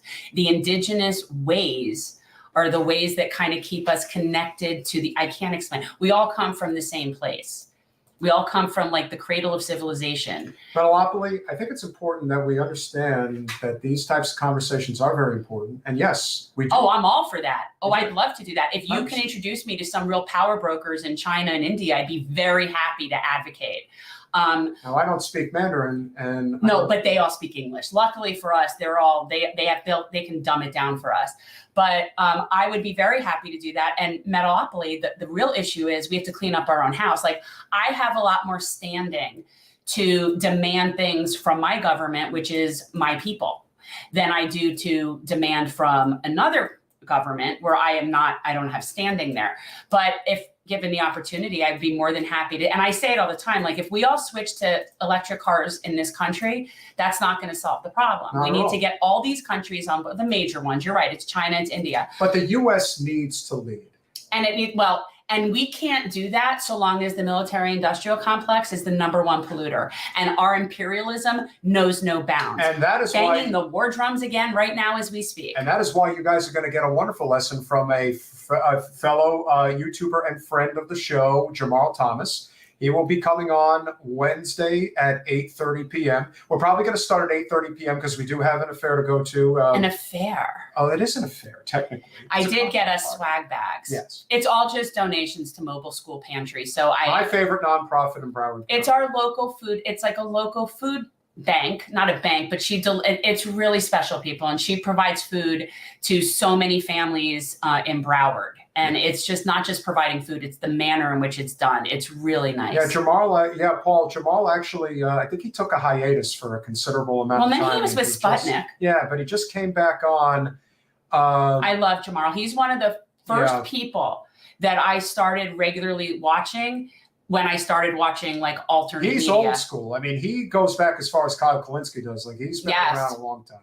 And he really knows his stuff. And again, he's extremely smart about foreign stuff. Like when it comes to the war in Ukraine, he really leans into how this has basically become in very short order a war for the profits of the military industrial complex. Shocking. It's amazing that it's like, it just keeps, I feel like it's Groundhog Day. It's Groundhog Day. It's weapons of mass destruction. And you still see people that are looking at it thinking, oh, well, Putin's this and Zelensky's a hero. And it's like, it is not as simple as black and white.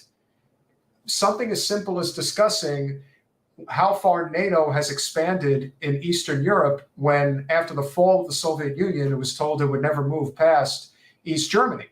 And today, it's literally at Russia's doorstep. It's not condoning anything that Putin has done, but having perspective on why things are where they are is very important. So we'll get that from Jamal, as well as how the military-industrial complex completely continues to pillage this planet. And they will keep coming up with more and more wars. There will never not be a war. So we're just going to always be doing that. Chris, I see what you're talking about in there about the standing at Standing Rock. Yeah, no, it wasn't the natives, but it definitely is our place to speak on that. That's our country, what we're doing to our people. That's our stand. Like, we have standing to fight about that. TM with a little humor, but yes, I know people think this is a joke, but trust me, there are people who actually think that there's a possibility that if we do not have some type of a rollback of sorts regarding what's happening right now in Ukraine, we could be heading for a nuclear situation. And that is, again, and that's why I really can't stand our current president, because I don't think he is anywhere near up to the task of this situation. And the fact that he, on national television in the press corps, admitted that they basically were going to do what was necessary to destroy Nord Stream 2, and they did within a 24 to 48 hour period after Biden said that. I mean, come on. Well, it's almost like they're all in cahoots just to make profit, which Correct. is what I always think anyway, but all roads lead to profit for the oligarchs. And I don't care whether my oligarchs speak Russian, Chinese, or English. It's irrelevant to me what language they speak. It's them versus us, and their language is not the issue. It's their class. Thank you very much, Brenda. Really appreciate the support. I am not Catholic, but I am Irish, and I certainly appreciate your sentiments. That means a lot. TM, I know you're serious. And so are a lot of other people. I know people think this is a joke, but it's not. No. There are people really buying radiation pills because they're afraid. And you know what? I don't blame them. You know why? Because when you have a tyrant backed into a corner, you have to give him an off-ramp. I've been saying this from the very beginning. You have to give Putin a way out of this by being able to save face. A little bit. If it's you true. think that he is going to just take this line, that remember, they can wipe Ukraine off the face of this earth like that. The people who think I'm not gonna say any nasty Please words. don't. Not gonna say Please nasty words, don't. but anyone out there who actually thinks that this is a real war of attrition, that if this was a real war with Russia versus Ukraine, are you kidding me? Yeah, you're silly. You're being silly. You want 1 million people dead because you want 2 million people dead? Because as far as our military industrial complex is concerned, the more the merrier. The more people dead, the more that the military can gain footholds in all parts of the world. 1,000 military bases? I mean, well, we have over 800? 800 that are like on record. That doesn't include like black ops sites and all that stuff. I mean, Bo definitely addresses this stuff better than I could. But we are the imperialist predators. We are. And it's like it's amazing to me how we could sit there and I am not saying Putin is not a bad guy. And I'm not saying that it's okay to invade another country because that's all kinds of wrong. But it just seems very pot and kettle to me. And that we have so much of our own house to clean up. And maybe if we did that, the ripple effect would be less of this. Like maybe the years and years of our like basically intruding at their border just finally took a toll. I don't think people realize it because our media doesn't cover it, but we always have warships up their ass. And if you think, and as bad as Putin is, believe me, there is no question that our shadow government, which is the CIA, had a hand in blowing up Nord Stream 2. Be thankful Putin isn't a full-blown psychopath because doing that is a declaration of war against Russia. That's what that is. Now, he hasn't declared war on us, but if he did, that is World War III because China will have to make a decision as to where they're going to land, and chances are they're going to land with their neighbors, not with us. No, they own us. If they call all their debt due, we're all going to be working in Mandarin slave camps, which is why I honestly. For those of you who didn't see. Stop poking the bears. Yeah, for those of you who didn't see Jay Paul's fantastic dual interview with Noam Chomsky and Daniel Ellsberg, talking about the biggest failure of Biden's presidency, which is his handling of Taiwan, and has been an absolute disaster. Nobody's talking about that anymore. Nobody wants to talk about it. Well, they're distracting us with Ukraine. Correct. So to me, that's, again, I don't have a lot of good to say and never will have a lot of good to say about Trump. But the one big difference between Trump and Biden, it seems to me, from my perspective, and you're all free to share your sentiments, but to me, Trump was less controllable by the MIC than Joe Biden. And you're seeing that right now. He fell in line ultimately with them. Like he went into office saying, we're going to get out of all these wars. We're going to get out of Syria. We're going to do all this stuff. And then he took office and somebody whispered in his ear, yeah, no, that's not how this works. And then he's like, okay, no, that's not how this works. All right, we're there for the oil. But at least he said we're there for the oil. I appreciated that candor. Right after he got into the White House, he said, well, can't we just give everybody Medicare? Sorry, Mr. President, that's not how this works. And then he said, oh, okay, we can't do that. So he eventually fell in line because everyone does except for Jack, and then he got dead. That's what happens to presidents that don't fall in line. And for those of you out there who love Trump and think that, oh my God, he's this maverick and he's doing all this, that, and the other thing, do you really think it's that big of a stretch to think that he may very well have been taken into a private room with the head of the CIA, showed him another angle of the Zapruder film and said, do you have any questions? Seriously. Get in line, man. We run the country and we run the world. That's how it works. That's how it works. Yeah. And it does, but see, and it includes people in other countries. It isn't just our deep state. There's other actors. You know, there's a certain amount of people that are just in charge. There's people that are just in charge. And I still maintain that the biggest reason why Trump hasn't been taken out is because he knows all the secrets. This is no different than why Debbie Wasserman Schultz is still in Congress. When you know all that and closed primaries in a gerrymandered district. But when you know everyone's dirty laundry, it's a very powerful thing. And you can use that against anybody. When you're the president of the United States, especially a president who was curious about very specific things as president, Donald Trump wasn't curious about how to better humanity. Donald Trump was curious about how he could literally know every little secret about every powerful person, not only in this country, but all over the world. And that's a very powerful, that's power. Real, I mean, it's the ultimate. And yet he didn't use that position to gain any real knowledge of anything. It's fascinating to me. Yeah. No, he may very. If you leave that office and you are not infinitely smarter than when you went in, then you're an idiot. Because the amount of information you have access to, like the amount of people that will come and teach you stuff, you can get experts on everything to just come and tell you things. Listen, I cannot stand. I would never stop doing that. I think Bill Clinton is one of the worst presidents we've ever Ever. had. I maintain that. But Bill Clinton is definitely somebody who took full advantage of being president of the United States. And that's not just about his affairs. That's about amassing as much knowledge as humanly possible. How do you think that the frickin' Clinton Foundation got as big as it did? Because he amassed as much knowledge as humanly possible. And yeah, there's a lot of issues with Joe, but I will say I am thankful for what he's done with expunging and pardoning federal marijuana offenses. Agreed, Colanella. He absolutely should have pardoned Assange. He was even tiptoeing around the idea that he would, It's and then true. he didn't. And of Again, course, they got him in line. They got him in line because ultimately everybody falls in line, or they Now, what I will say, the Arkansided. one thing I will say about Trump that will be interesting is if by somehow hook or crook he becomes president a second time, then all bets are off. That's a situation. I don't see it happening. I really don't. I wouldn't see that. I really don't see that happening. But you're native to this country. I don't see that happening. I actually do think that our next president is going to be Ron DeSantis. As of right now, if we stay on the current trajectory, which doesn't mean that things can't change, things can change. But like if we stay where we're going right now, I do believe our next president is Ron DeSantis. And I'm not completely freaked out about that the way that a lot of people are. It's very, the Democrats don't have any real good options, and that's just reality. Like, what were you saying there? What I'm saying is that if the Democrats want people to support them, they need to present a better option. And right now they don't have one. So given that trajectory, yeah, I think it's DeSantis. And I think he will be more popular than Trump because he doesn't rub people the same wrong way. He really doesn't. People don't understand that.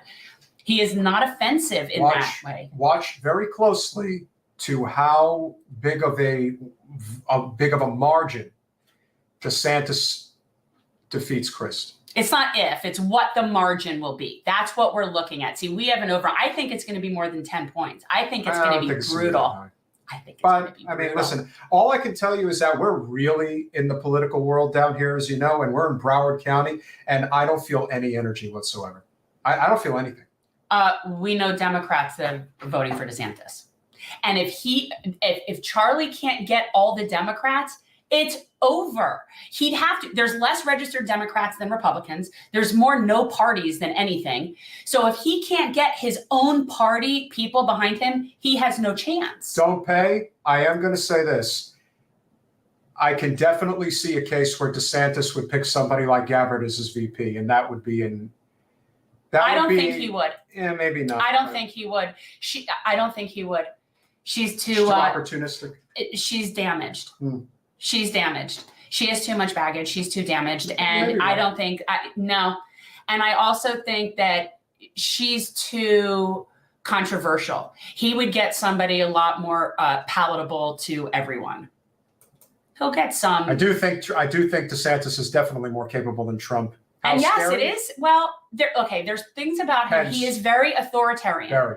He's very authoritarian, and I don't like that. However, how he has governed, and this is from people who live in Florida, has not been in that way. Now, people will focus on the stuff with the masks and the schools and all of that. And That's the LGBTQ stuff. and the Again, Disney and that stuff is and political theater. And what I try to remind people all the time is that if you think DeSantis is extreme, then you don't know the Florida GOP at all. Look at Randy Fine in the state house and look at is it Aaron Grawl in the state senate. If he were really, like, honestly, if he were like those people, now that's insane. See, that's the thing. People insane. don't understand where we're coming from. First of all, we had Rick Scott for 8 years. Right. Okay. There is nobody worse. So people don't understand where we're coming from. But no, DeSantis doesn't govern other than that posturing. The same stuff that people hate about Trump is the stuff that they're going to pick on about him. But that doesn't really speak to how he actually governs. It's more about those red flag issues that the GOP loves to dangle, and the Democrats fall for it hook, line, and sinker, and they focus on that stuff. And that's not the key stuff that people really need focus on. We need economic justice. So TM, could you pick 2 worst possible GOPers? I mean, my God. I don't know who Carrie Lake is. I know Kristi Noem. Carrie Lake is like, well, Carrie Lake's another election, No, he needs somebody. He would need somebody like Nikki Haley. Yeah, it's true. And the truth is, that would be a really winning ticket. I got to tell you, because if there was enough dirt and crap on her, we would already know all her skeletons. So she's like what you see at this point. We know what we see with her, and I am not a fan by any stretch.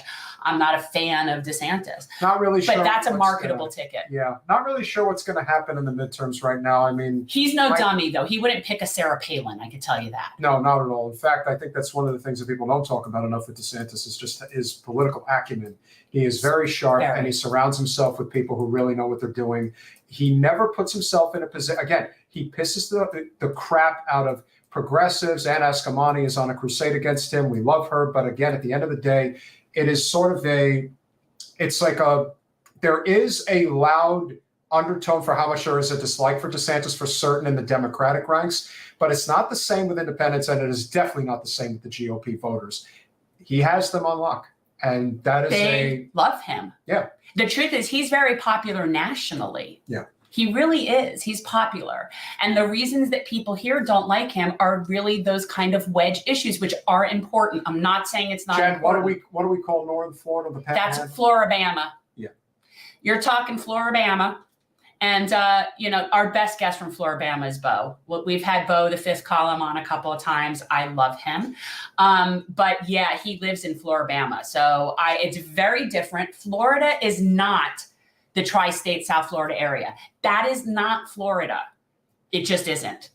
And they love DeSantis because he stands up for their civil liberties. And that's a huge deal here. Colanello, if this is the That's matchup, what I think, if that too. is the matchup in 24, That's my prediction. I'll actually put money down on DeSantis. I would put there's nobody in 24 that I would not put money on DeSantis for. Nobody.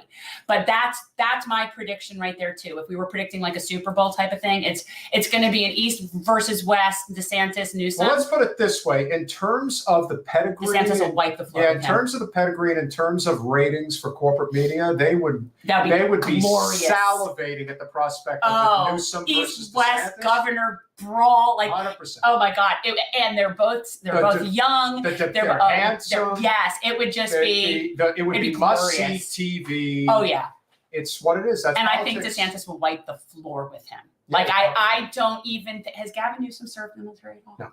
Okay. But again, the thing about Newsom is he does not have a great record as governor. In fact, he's got a bad record. So as governor. elitist. If you want to talk about an anti-elitist time in history, he will not be winning that. No one who is Nancy Pelosi's nephew is ever going to be getting to the presidency. I didn't know he was Nancy Pelosi's nephew. What do you think? You think these people just? No. I knew he was in that club, but I didn't know he was specifically her nephew. I know it's all nepotism, and they breed in the wine cellars out there, and they just continue to like. It's like our own version of the monarchy, really. You've got the Clintons, the Bushes, the Obamas. You've got like these families. Even though everybody always says that they really don't want this, the truth is that they always end up voting for it anyway. So I don't know what to tell you guys. Not me. I am off that train. I will not do that again. So we have to get much more serious about the policies that we're trying to fight for. Yep, Gov versus Gov. That's what I do think. It's going to be like a continental battle, if you will. The media ratings will be off the charts. Yeah, It'll well, be that's what they're going to be glorious. talking about. Anybody who attempts to step in the way of it is going to have a hard time because, again, Now they that's can a see debate that. I would love to Yeah. go to. Oh my God, that would be awesome. Kayla, yes, we did. I know I did. You heard about the LA council members, the Democrats, who basically were throwing the N-word and the word monkey around to describe a representative's adopted child. Are you talking about LA County at all or LA City? And I only ask this because Nuri Gonzalez, I think is her name. And this is fascinating to me. But again, these are all, see, this is the thing. They're all Democrats and they're all racists. And again, you're thinking, oh, it's the GOP. No, the GOP just doesn't hide it. The Democrats pretend like they're not that way, but they really are the same. Right. Way. I find that very interesting because a very good friend of mine's husband was the head of the housing for LA County for a really long time. Basically, you're second to the HUD person, him in New York, and like there were a handful of them. And he actually was forced into like retirement based on all this. They were calling him out as a racist, but basically they wanted to turn over the commission. And they played all the race cards in the world. And now it's interesting that those people are being Brenda, accused of that. can you please let us know what Karen Bass said? Because she's obviously in the mayoral race that's taking place next month. You see what I'm saying? Like, I just find that very ironic that the people who forced him out saying, oh, he's a racist, but now these are those people. That's just really, it's also just political posturing. I don't even think it's sort of like the anti-Semitism accusations. There is absolutely no surprise that is what they are saying, because again, progressives are the enemy of big corporations. Because again, for them, the bottom line is the bottom line. But they're talking about real progressives, not like the Democratic Progressive Caucus. Yeah. Those aren't real progressives. All right, so Karen Bass, who is, again, the reason why everyone's talking about Karen Bass is running for mayor of LA is the fact that she is supported by all these representatives. But she was a congressperson. Correct. Is she currently or no? No. Okay. She dropped out to run for mayor. Okay. Maybe she just got tired of Congress. Shocking, right? But go figure. Yeah. Not often you see that happen. So she's saying that progressives are her enemy. No. This Nuri, whoever, was caught on a hot mic basically saying all this terrible stuff. And it is unfortunate. But this is the person who she's running against. Yeah. Okay. Yeah, no, it's not surprising. People are disgusting. Like, TM, nothing I think you definitely can see a case where Kemp is going to beat Abrams and Warnock is going to beat Walker. You could very well have a split ticket in Georgia. I think that's very possible. People, the Herschel Walker thing, at this point, you've just got to stop with that. It's ridiculous. He looks ridiculous. It's just it's just not. The latest poll says that Warnock is up by 12 points. Now, of course, I don't. And every time Herschel Walker opens his mouth, it's going to keep going up. It is. Like, he cannot get out of his own way. I watched like one clip and then I'm like, oh yeah, no, I can't watch this. This is brain poison. That is not somebody, he is just, I'm sorry, that is not senatorial material. It just isn't. I think the only way, Paul, that Kari Lake does not win in Arizona is Mark Kelly keeps his Senate seat and carries a blue ticket. I think that's the best thing that people can hope for, because Kari Lake is really, she's a Marjorie Taylor Greene. Oh, that's who she is. That's a future member of our CUNT club, Congresswomen in Urgent Need of Teaching. Yeah. We have a CUNT club, and I think it's important to point out the people that need re-educating. Yeah. And so she sounds like somebody that I would easily indoctrinate into that club. I think Walker could win. I think that it's again, why people would vote for Herschel Walker, I honestly just because they're voting the Republican ticket. They're voting the Republican ticket, and he's and when you see Dana Loesch, who's the head of the NRA, come out and basically say, I don't really care because the only thing that really matters is keeping the Senate. Good, you're being honest, because that is all that matters. The GOP cares about one thing: winning. That's it, and it doesn't matter how they get there. Democrats clearly don't. No, they just say whatever they think they have to say in order to win. Don't people know that by now, that that's all the GOP cares about? You literally have, it's almost like you've caught Herschel Walker in the middle of a bank robbery and they're saying, yeah, but we still want him anyway because, he'll vote our way. Well, and it isn't even so much that they want him as much as they want to own the libs. Like, they hate the Dems. there's a lot of anti-Dem animus. Yeah, you add it all up and it's just really, really bad. This is part of the reason why, and everyone's wondering, why has the race closed in Pennsylvania with Fetterman and Oz? For one reason and one reason only, because the GOP have made it their mission to lock in on that race because they know that Fetterman is dangerous. They know that he can turn the Democratic Party into a party that workers want to be in. We need a Labor Party. They know that he's dangerous. So that's why they're running ads nonstop for us. I'm They're having so them on happy. all the time. Well, you don't necessarily want to be happy about it. No, oh, I'm happy about it. I'm happy about it because every time he's another one that he opens his mouth, he just looks worse and worse and worse. So yes, please keep putting him out And there. there was an article that, and there was an article that was put out there today on Fetterman, and I don't know if it was the Atlantic or the New Yorker or whoever wrote it, and we donated to Fetterman, by the way. Yes, I know. And the headline was to basically say the vulnerability of Fetterman. And I'm thinking, what is with you people? The vulnerability of Fetterman? He's the best candidate the Democrats have running right now. Anywhere. Period. But no, let's talk about the fact that let's shit talk him. Yeah, let's just talk about the fact that he had a stroke. And just like Bernie had a heart attack, like these are the things they have to focus on because they can't win on any policy. And why do they want to come after Fetterman? Why secretly do they actually want Oz to win? Because Fetterman is an economic populist and they don't actually want him to win. It's why the gap is closed. Right. They now know that it is legitimate that he could actually win this seat and keep the Senate blue. Because the truth is, the very wealthy and powerful people who really control this country, they will not allow this to be a Democrat victory in the midterms. They will allow for one of the chambers to stay Democrat, but one of them is going to the GOP because that's how this works. We're not having it both ways. No. But somebody like Fetterman can really throw it's a real monkey in the wrench. Honestly, he's the anti-Joe Manchin. Like that's the person who, like, if anybody needs to have a talk out back with Joe, I'd let John Fetterman maybe do that. That's what I'm saying. He's the person who will counteract that you say you're for workers, you say you're a Democrat, but you actually represent coal owners, not coal workers. And we don't have an actual working, other than Bernie, who isn't even a Democrat. The Democrats don't have anybody in the Senate that's a working class person representative. They just don't. Michael, I'm going to assume that this is a joke because I actually think Senator Warnock is pretty decent. I don't think Herschel Walker is good for African. I'm not saying that. Yeah. TM, latest poll came out. Abbott is up by 8 points on Beto. Look, we predicted that when Beto said he was coming for their guns. Yeah, that was the end. That was the end because the blue people in Texas are still pro Second Amendment. It's the same thing here, like what I was saying about Chris. You have to win all of your own people to beat someone who isn't hated, right? Like you really do. You need to have all your own people. And once he said he was coming for the guns, he lost a lot of his own people. Yeah. That was it for him. That's never going to work in Texas. You have to sometimes recognize, know your audience. Know your audience. I'm not saying he shouldn't be for gun control policy, but messaging is important. And that's just not the way to present that and actually be able to get elected in Texas. I've lived in Texas for 6 years. They like their guns. They're not going to have that. And I'm talking the liberal Texans. Yeah, most people do. They hunt and they like their guns. And I have no problem with it, but you're not telling them you're coming for their guns and winning a state election there. It's never going to happen.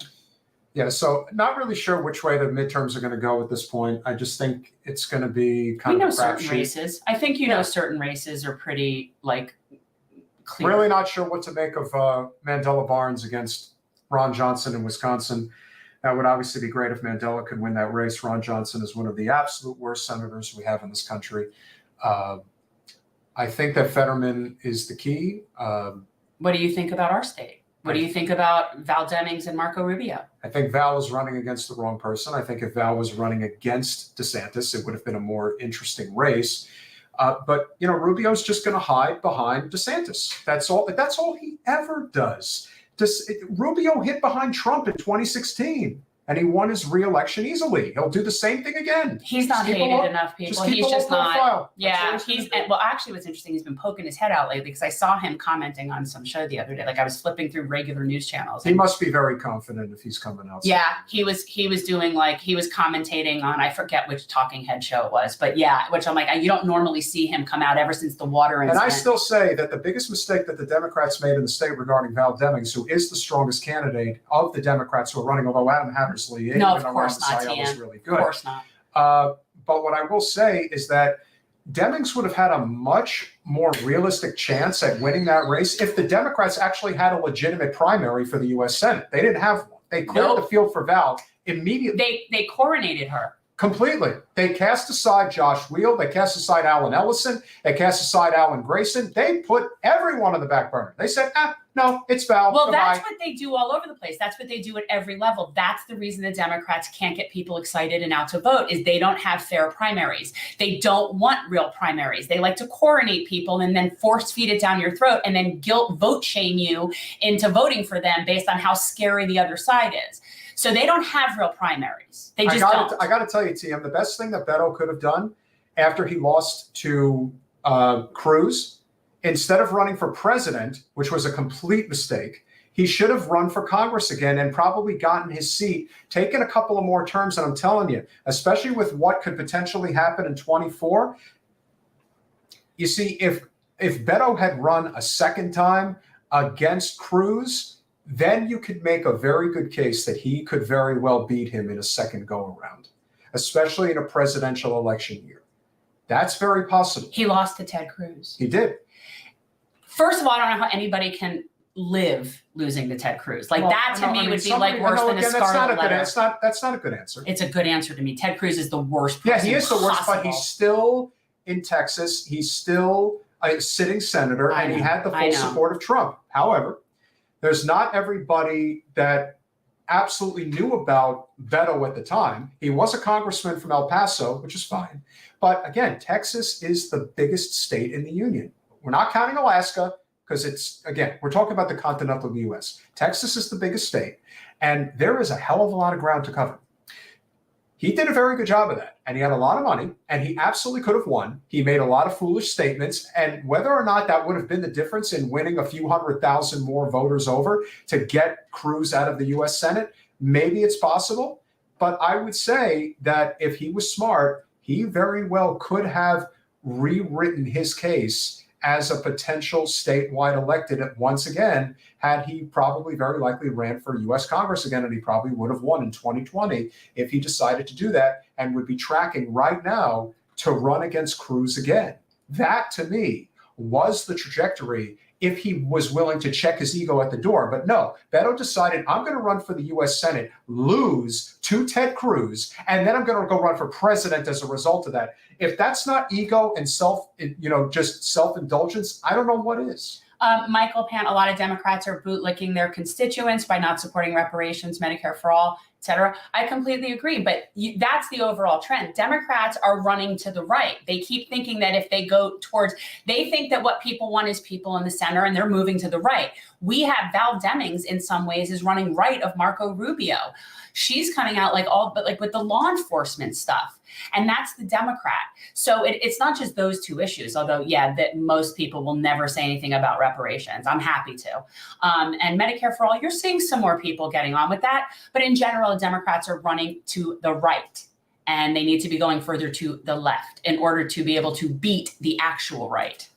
That's the problem. You know why Texas won't succeed, dirtbag leftists? Very simple. Because there's this thing called the federal government that prints its own money. And as much as Texas thinks that it can survive without it, remember modern monetary theory, the federal government is not funded by taxpayers. The federal government creates its own currency, and we pay taxes. Texas couldn't survive. Correct. That's just the reality. They couldn't survive. They act like they would really leave, but the truth is they couldn't possibly do it. And neither could anybody else. They might think that they could, but, Yeah. that was the death knell for Beto. Yeah, It's just really stupid marketing. Very bad. Not to mention, it's also kind of not reasonable policy as well. But that's another issue. That's correct.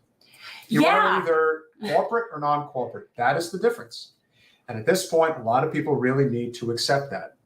Well, and I think that, you know, and I say it all the time. We love you too, babe. Thank you. Thank you very much. You know, guys, there's an uprising happening. It's happening. It's happening all around the world. It's happening with labor. You can't deny it anymore. No, it's happening. So here's the question. You're going to have it on the right or you're going to have it on the left. It doesn't happen in the center. And the problem is the Democrats think that they can beat the right in the center. It's not going to work. No. The only way you can beat right-wing fascism is by left-wing socialism, dare I say it. And I'm not talking about right and left political party-wise. I'm talking about philosophical left and right. And that is just how this works. Yeah.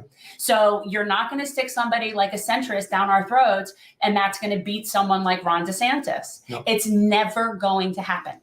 No, it's not. And if you're trying to win, you know, again, this is the problem. This is why you have to cut off the head of the snake. You know, it's, again, our snake in Florida is Debbie Wasserman Schultz, but there's a lot of others that are out there in various parts of the country that are doing exactly this. There is no excuse for Manny Diaz, sorry, Lourdes, if you see this, but Manny Diaz being in charge of our state party. None. Well, they put him there just like they appoint candidates. Correct. It's the same thing. There's so no when democracy. We have a good friend that's down here that I like. Don't very make much. fun of Joe. But he likes to say, we Joe. need our own billionaire. No, you don't. That's not the answer. Either you run on principle or you don't run at all. Because if you're just going to say, well, we need our own billionaire, then you're basically saying we have nothing. We have nothing. We're just running on the other side of the same coin. Which is the truth. That is what they are. So until they become not that, they will continue to be not winning. Because you cannot counter the right with the middle. That's just not how this works. So, and yeah, I said socialist. I did. I said that because that is the counterbalance to fascism is socialism. One thing I'm going to say, and we'll close with this. One thing that Michael Pan is absolutely correct about is that if you think that the Democratic establishment, the Democratic Party leaders do not hate blacks as much as the GOP leaders do, you are either not paying attention or you are woefully ignorant on purpose. You need to stop listening to people like Jim Clyburn. Because if what just happened in Los Angeles is any indication, do you know how long the Democratic Party has controlled the greater city of Los Angeles? Do you know how long it's been since that city has seen any semblance of a livable city in significant portions of Watts, Inglewood, and Compton? It's been this way since 1968 and probably even earlier than that. Why do people think Democrats are good on these issues? Do I need to get Margaret to come back on and just, well, Margaret's coming on Saturday. But if you haven't read Margaret Kimberly's book, Prejudential, I highly recommend it. And you will see that it is not a partisan thing as to how we treat Black people. That is a class thing. It's an elitist thing. It's a corporatist thing. And they keep us fighting amongst ourselves. It's if you tell the white people that are poor that you'll give them a little something, but they're better than the Black people, then they'll constantly be kicking down. That's how this works. But it's not a Democrat or Republican thing. Thank you, DeFreak. We remember you. Thank you very much. Yeah. Much appreciated. I support reparations for the most basic reason ever. When you owe money, you owe a debt. You pay money. My parents taught me this. I was talking to my mom the other night, like, you know how you taught me you just pay your debts? You just do. You pay your debt. It's that simple. Metaopoly, I'm going to highly recommend, because I'm guessing you probably haven't really dug into it, but I am highly going to recommend that you at least do a little research on modern monetary theory. Yeah. And at least become familiar with the concept of what issuing your own currency actually means and who actually pays for X, this Y, is how, and Z. wait, no, this is how I see it. It's true. It's like the Democrats, they'll stab you in the back when the Republicans are stabbing you in the front. It's the same thing because they all work for the same people. They all work for the same people. And the people at the top hedge their bets. They pay both parties to handle what they need, which is corporatism. That's what it's about. It doesn't matter. The parties is just a facade.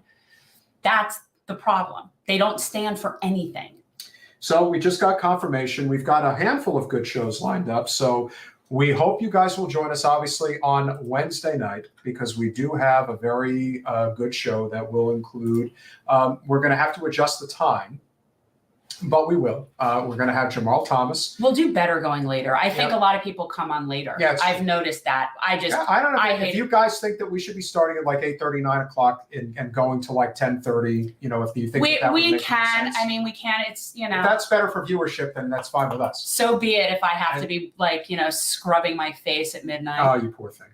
Such talk about first world problems. No, I know. I'm older. But what I will say, which I think is important, is that we are not only going to have a conversation with Jamal Thomas, but we're going to also talk about what needs to be done as far as this sort of non-corporate left coalition, or just non-corporate coalition in general. You know, you guys know Osiris from Stuck in the Middle. He's not corporate. He's just trying to find solutions. And we don't agree on everything. Jamal Thomas, same deal. So he will come on and we will talk to him about that. We are also having an awesome friend of the show and candidate for the U.S. Congress in California's 29th district, Angelica Dueñas, who apparently has a very big update regarding her campaign that may actually put her in a position to potentially pull the And shot. guys, she's a great candidate. She'll I be remember. wonderful. Yeah, we've had her on before, and there has been a very interesting twist to her candidacy and her campaign out there that's been very interesting. The other thing I will also mention, just got confirmation, our awesome friend of the show, Jordan Chariton, will be our special guest on Monday, giving us an update on what's currently going on with the second attempt at a unionization of an Amazon warehouse, this one up in Albany, New York. So that Yes, will be a great TM, conversation. Angelica Dueñas. So definitely check that out. And if you guys haven't already, make sure you go to patreon.com/generational change. For as little as $5 a month, you can become a wonderful supporter of our show. $10 a month will get you the Mansion Parliamentarian. And sticker. you also get the Lulu sticker, guys. This is just something this Little is what I something do. that's This thrown is together. what happens when I play around on Canva is I come up with fun things. But anyway, I just figured, like, why wouldn't we just vote for the two people that seem to have the most power in the party? Because apparently those two people are the reason we can't have a living wage and we can't have the infrastructure that we want. So if these people are that powerful, let's put them in drill charge. Exotic dancers are unionizing as well. Yeah, it's happening everywhere. Why not? I'd be happy to interview anybody in any unionization situation. And yeah, dancers should unionize. If there's a group of people that are being mistreated in employment and don't have representation or advocacy, then yeah, they should all band together and fight against improper conditions, whatever your industry is, because nobody should be treated that way. And finally, if you happen to become a $25 a month super duper awesome Patreon, you get the Here Comes the Sun Generational Change baseball shirt.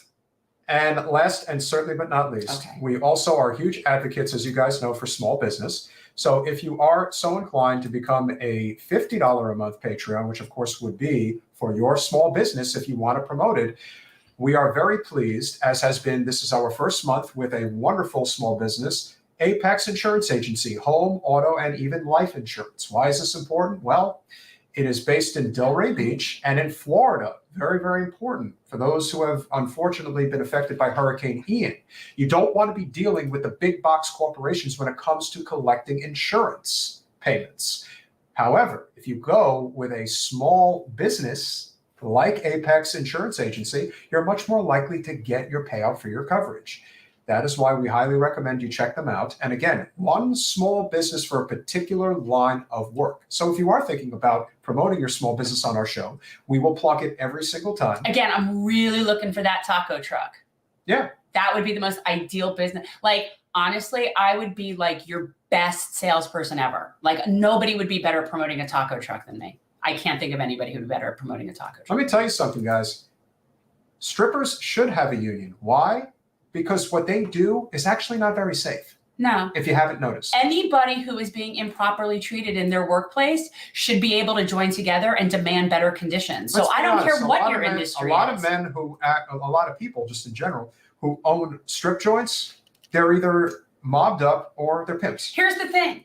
If people were treated properly where they work, they wouldn't need to unionize. Like, they wouldn't feel that. Like, if everybody was just treated properly and had a living wage and had good, like, all of that, people wouldn't necessarily be banding together to rile together to, you know, rise up against their oppressor. Like, it happens because people aren't being treated properly, not the other way around, you know? And so, yeah, if somebody's conditions are thus that they need to rise up together, then all the power to them. I will support anybody's rights to get proper working conditions. Yeah. You know, I don't care what it is you do. And all the power to the strippers. I don't have a thing with strippers. Okay. So I support legalized prostitution. I'm for anything consenting adults want to do that doesn't hurt anybody else. if a taco truck wants to be sponsored on our show, we would obviously welcome that. So basically $600 is for the entire year. Get you a T-shirt and ad. What about sponsor? Hey, look, if there's something that you want to promote on our show, by all means. TM, you could just come on our show because you want to come on and we'll just have a chat. We'd love to have you on. You've been extremely supportive. Yes, so absolutely. honestly, you could come on and promote whatever you want. $600 for the whole year? Oh, we'll definitely promote whatever you want. Yeah. That, I mean, More than happy. within the bounds of what we find moral, yes. yes, of course. We could, if you Where- want us to promote, some type of. Like I wouldn't take health insurance people or whatever, If you're going to be promoting some type of a, hit squad or something like that, no, I don't think we could do that. I no, think it we has to be promote. something that we think is yes. But I'll pretty much promote anything that's amongst consenting adults. And finally, if you do not want to be putting your credit card on file and you do not want to be checked constantly, you can just go to Cash App, as our wonderful friend TM does do when she contributes to our channel. $Jen Change. Make a contribution, and obviously supporting our show is very much appreciated. Oh, So- and we have the bags. Oh, we showed those already. Yes. These are the homeless care packages. We're going to be helping out with. I'm relief calling efforts. them. I'm not calling them that Okay. anymore because Okay. I'm not saying Let me get a homeless call. anymore. They're first of all, they're houseless, but I'm just calling them hygiene care packs. They're just Hygiene hygiene care packs. It could be for anybody because right now there's people that have their houses flooded and are living in shelters and whatever that they're not. Well, now they're temporarily houseless, but so I just think that they're just individual hygiene kits. They're little hygiene kits that are helpful, but I do hand them out regularly when people come up with often other things. Right. And those are all things that I get from the proceeds of this show. We have helped community gardens. We help the mobile school pantry. We donate to non-corporate candidates, and we did donate to John Fetterman. We'll leave on this note. Metaopoly, the solution is a hybrid system Of course. of capitalism and socialism. There are countries all over the world that have this, including Scandinavia, Germany, Japan, the UK. It's everywhere. New Zealand. There's Yeah. a lot of countries Australia. actually. Yeah, it's all over the place. Yeah. Really, it's not that complicated. Here's the thing. I have no problem with capitalism for non-essentials. Essential things that are for the general welfare of humanity cannot be for profit. That's a problem. That's the neoliberalism where we try to privatize and profitize everything. It's just over the top. It's excessive. We can have people being able to make money and profits. There are very wealthy people that live in places like Denmark and Finland. Correct. Very wealthy people, sure of it. And yet they have a basic standard of living and a life thing there that they guarantee to people that's with human dignity. So we can have rich people and capitalism where they're making money and still have a basic social safety net for the poor. I am not concerned with how rich the rich get. I'm concerned with the least of these. I agree. So that's what we're talking about. So capitalism just on non-essential things, fine, have at it. I don't care. But healthcare, education, and corrections off the table. And no matter what anyone wants to convince you of otherwise, the most prosperous years in our nation's history, which was from the beginning of FDR to the assassination of JFK, top marginal tax rate in 1933 went up from about, I want to say it was in the 20s, 20 some odd percent to 91%. Yeah, I knew it was over 90. You know when it got taken down? When Jack was assassinated. And then eventually it got to Reagan when it was sitting at 72%. And somehow over the course of 7 years, he managed to drop it down to 28%.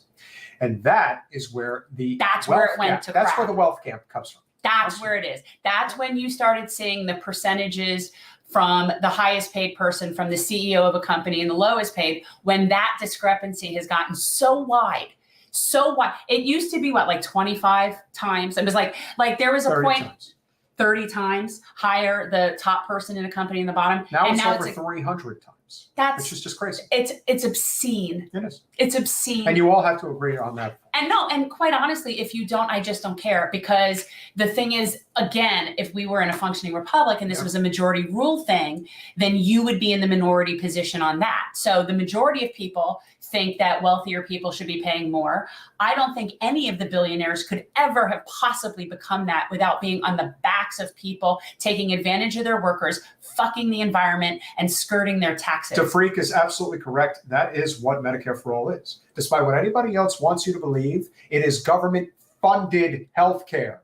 And I don't know when people say that. First of all, why do we call it government funded? It's us funded. Correct. That's us. The government is people funded, us. single payer. That's what it is. We are paying for it collectively. We do not want the government running our healthcare. No. Anyone who tells you that. No, we don't want the VA. Correct. In fact, if we had really good, just universal single payer healthcare, I would suggest we get rid of the VA. I think you wouldn't need it. Everybody would just have healthcare. I would suggest that there should always be special facilities like for help for veterans that need things. I'm just saying it wouldn't have to be. There are hospitals that are so disgusting. Oh my God. The VA hospitals, people, you honestly. The most fiscally responsible way to run a healthcare system is single payer. It's been proven all over the world. Yeah. It's really not complicated. And even though I would say the Canadian system is one of the weaker single payer systems around the world, it's still twice as good as ours. Like that's the thing when people argue that, like, well, they don't like it either. And they don't like, okay, but it's still better than this. Correct. So let's try something better. If you guys knew how good the healthcare system was in a country with a very functioning economy like France, or a country with a not so functioning economy like Italy, let me tell you, they would never trade their health care in a million years.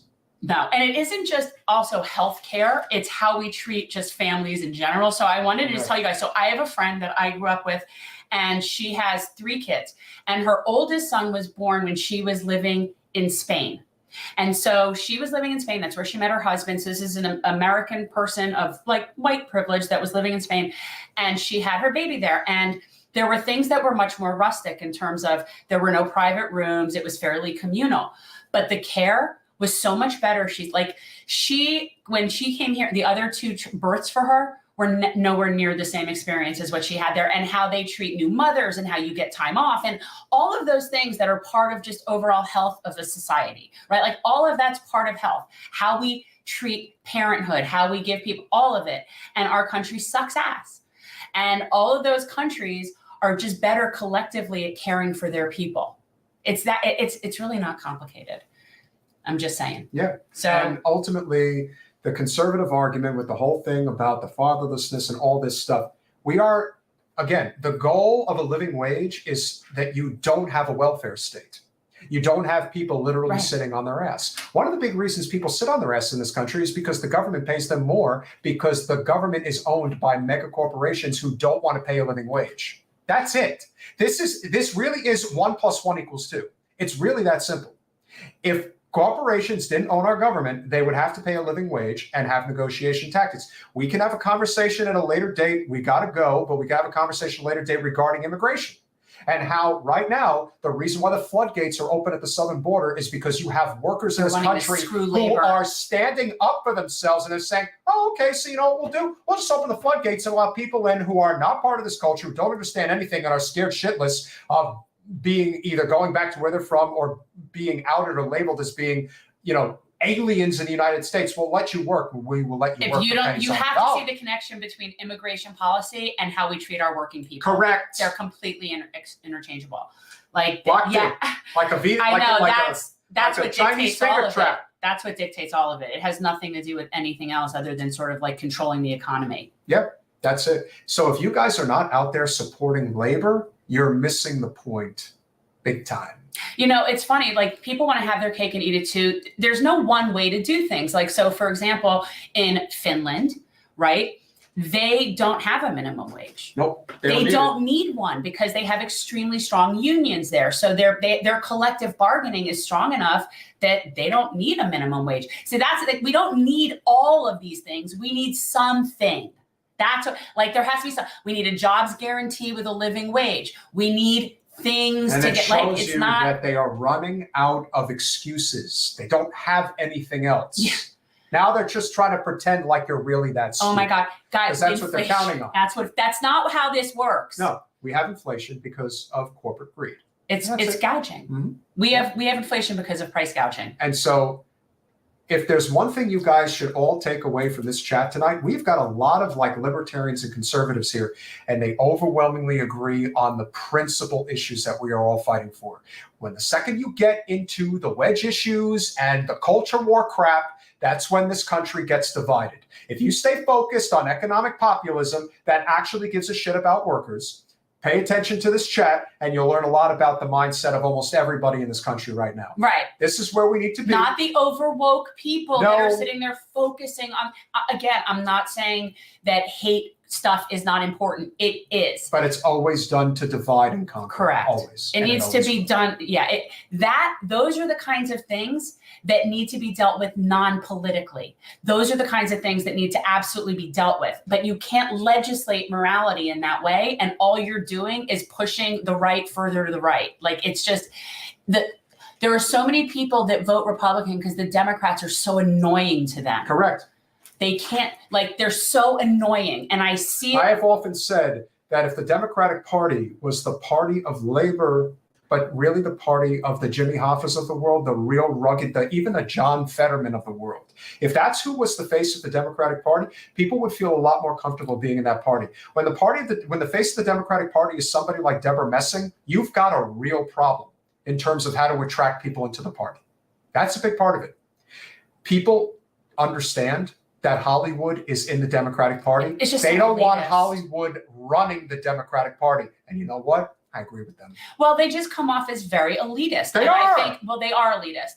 And it's They're not it's, saying- it's it's not not- it's they the look anti-labor. like it. It's anti-labor. Like, they have the right talking points, but they don't walk the walk. Yeah. Like, that's the thing. They don't walk the walk. They're not friends. And when people say things like, look, when you say things, why don't we move if America's so terrible?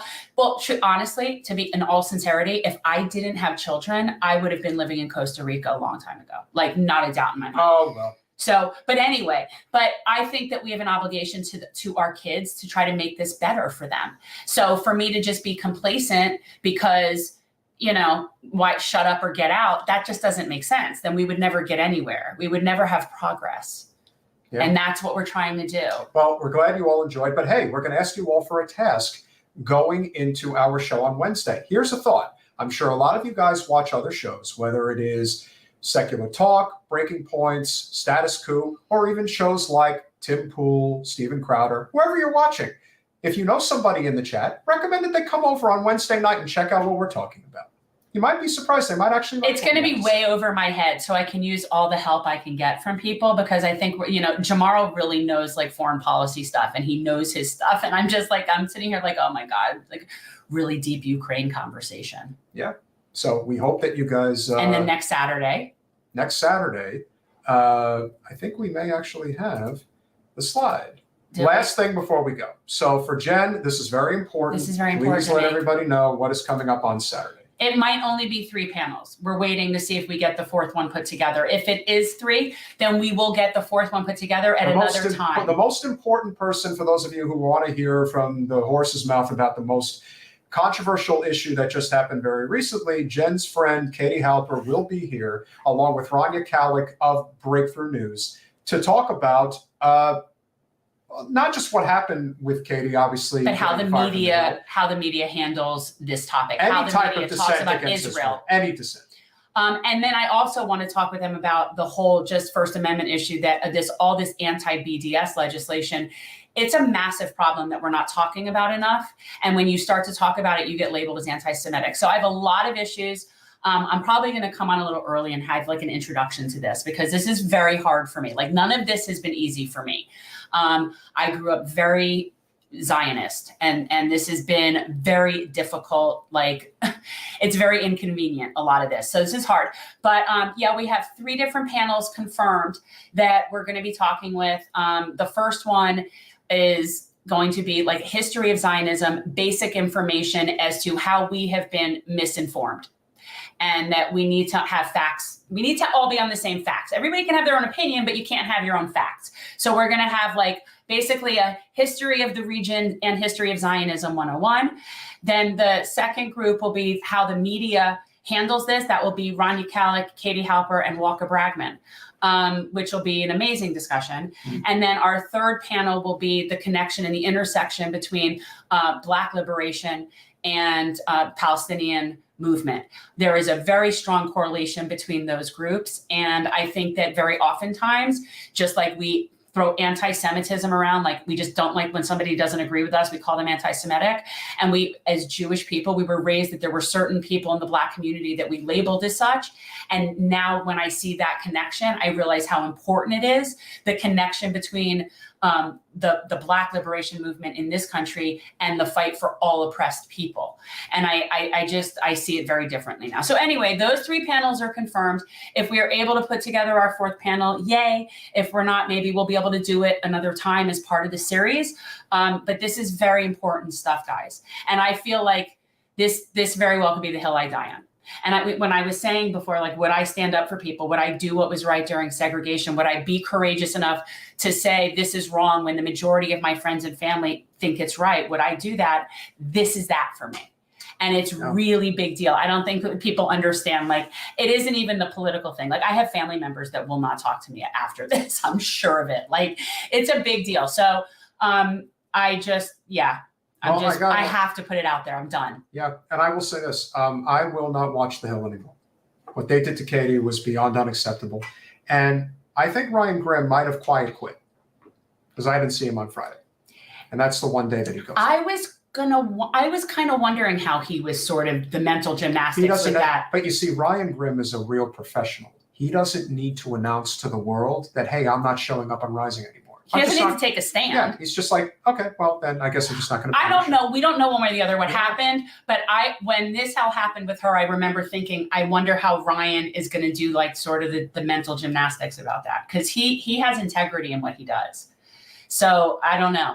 Everyone has to do what works for them. But guys, check this out. This series, it's going to be some very inconvenient truths for people. And I appreciate that. It's not easy doing this work. No. It's been very, very hard. Like there could be crying. Like, it's very, very hard for me. Like, I almost was wondering if I should put up pictures of me that I have from me when I was in Israel, because I have a lot of guilt now about a lot of stuff. Thank you, AH. Really appreciate that. Thank and you. Metopoly, considering the person whose name you just referenced, take a look at our catalog, and we have a couple of videos on that person. You may have a different opinion about that person after you see. And by the way, I am also vehemently anti-war and vehemently pro-speech.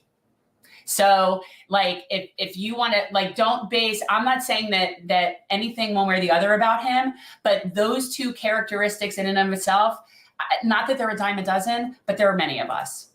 I am extremely, like, free speech. I don't think we should have deplatformed Alex Jones. I didn't agree with deplatforming Trump. We fully support Julian Assange. Oh, we should be building monuments to Julian Assange. I think all the monuments we're taking down from, like, Columbus and civil, like Civil War people from the South and all that. I think we should be building monuments to people that are actual heroes. That's what I think. Yeah. So again, great chat. Hope you guys will all join us on Wednesday. Metalopoly, I have no beef with 2A. Neither do I. No beef.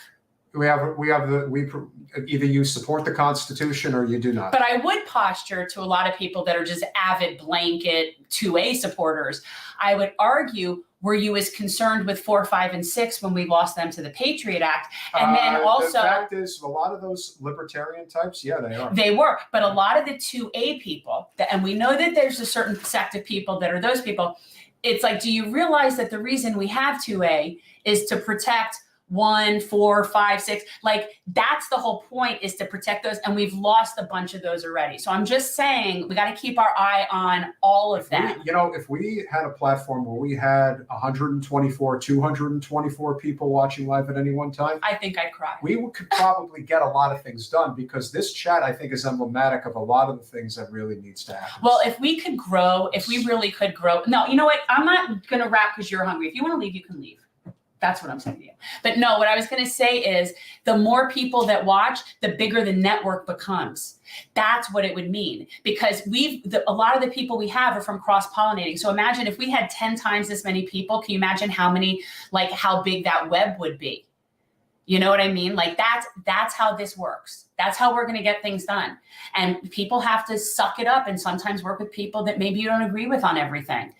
but it's like we cannot have purity tests for everything and get things done. It's just not going to work. There's too many different people. Good point. So anyway, guys, check out the stuff coming up. Thanks for the support. Thanks to Small Business Neighbor Apex. You guys And, have been great. Hope to see you Wednesday. Bye, all.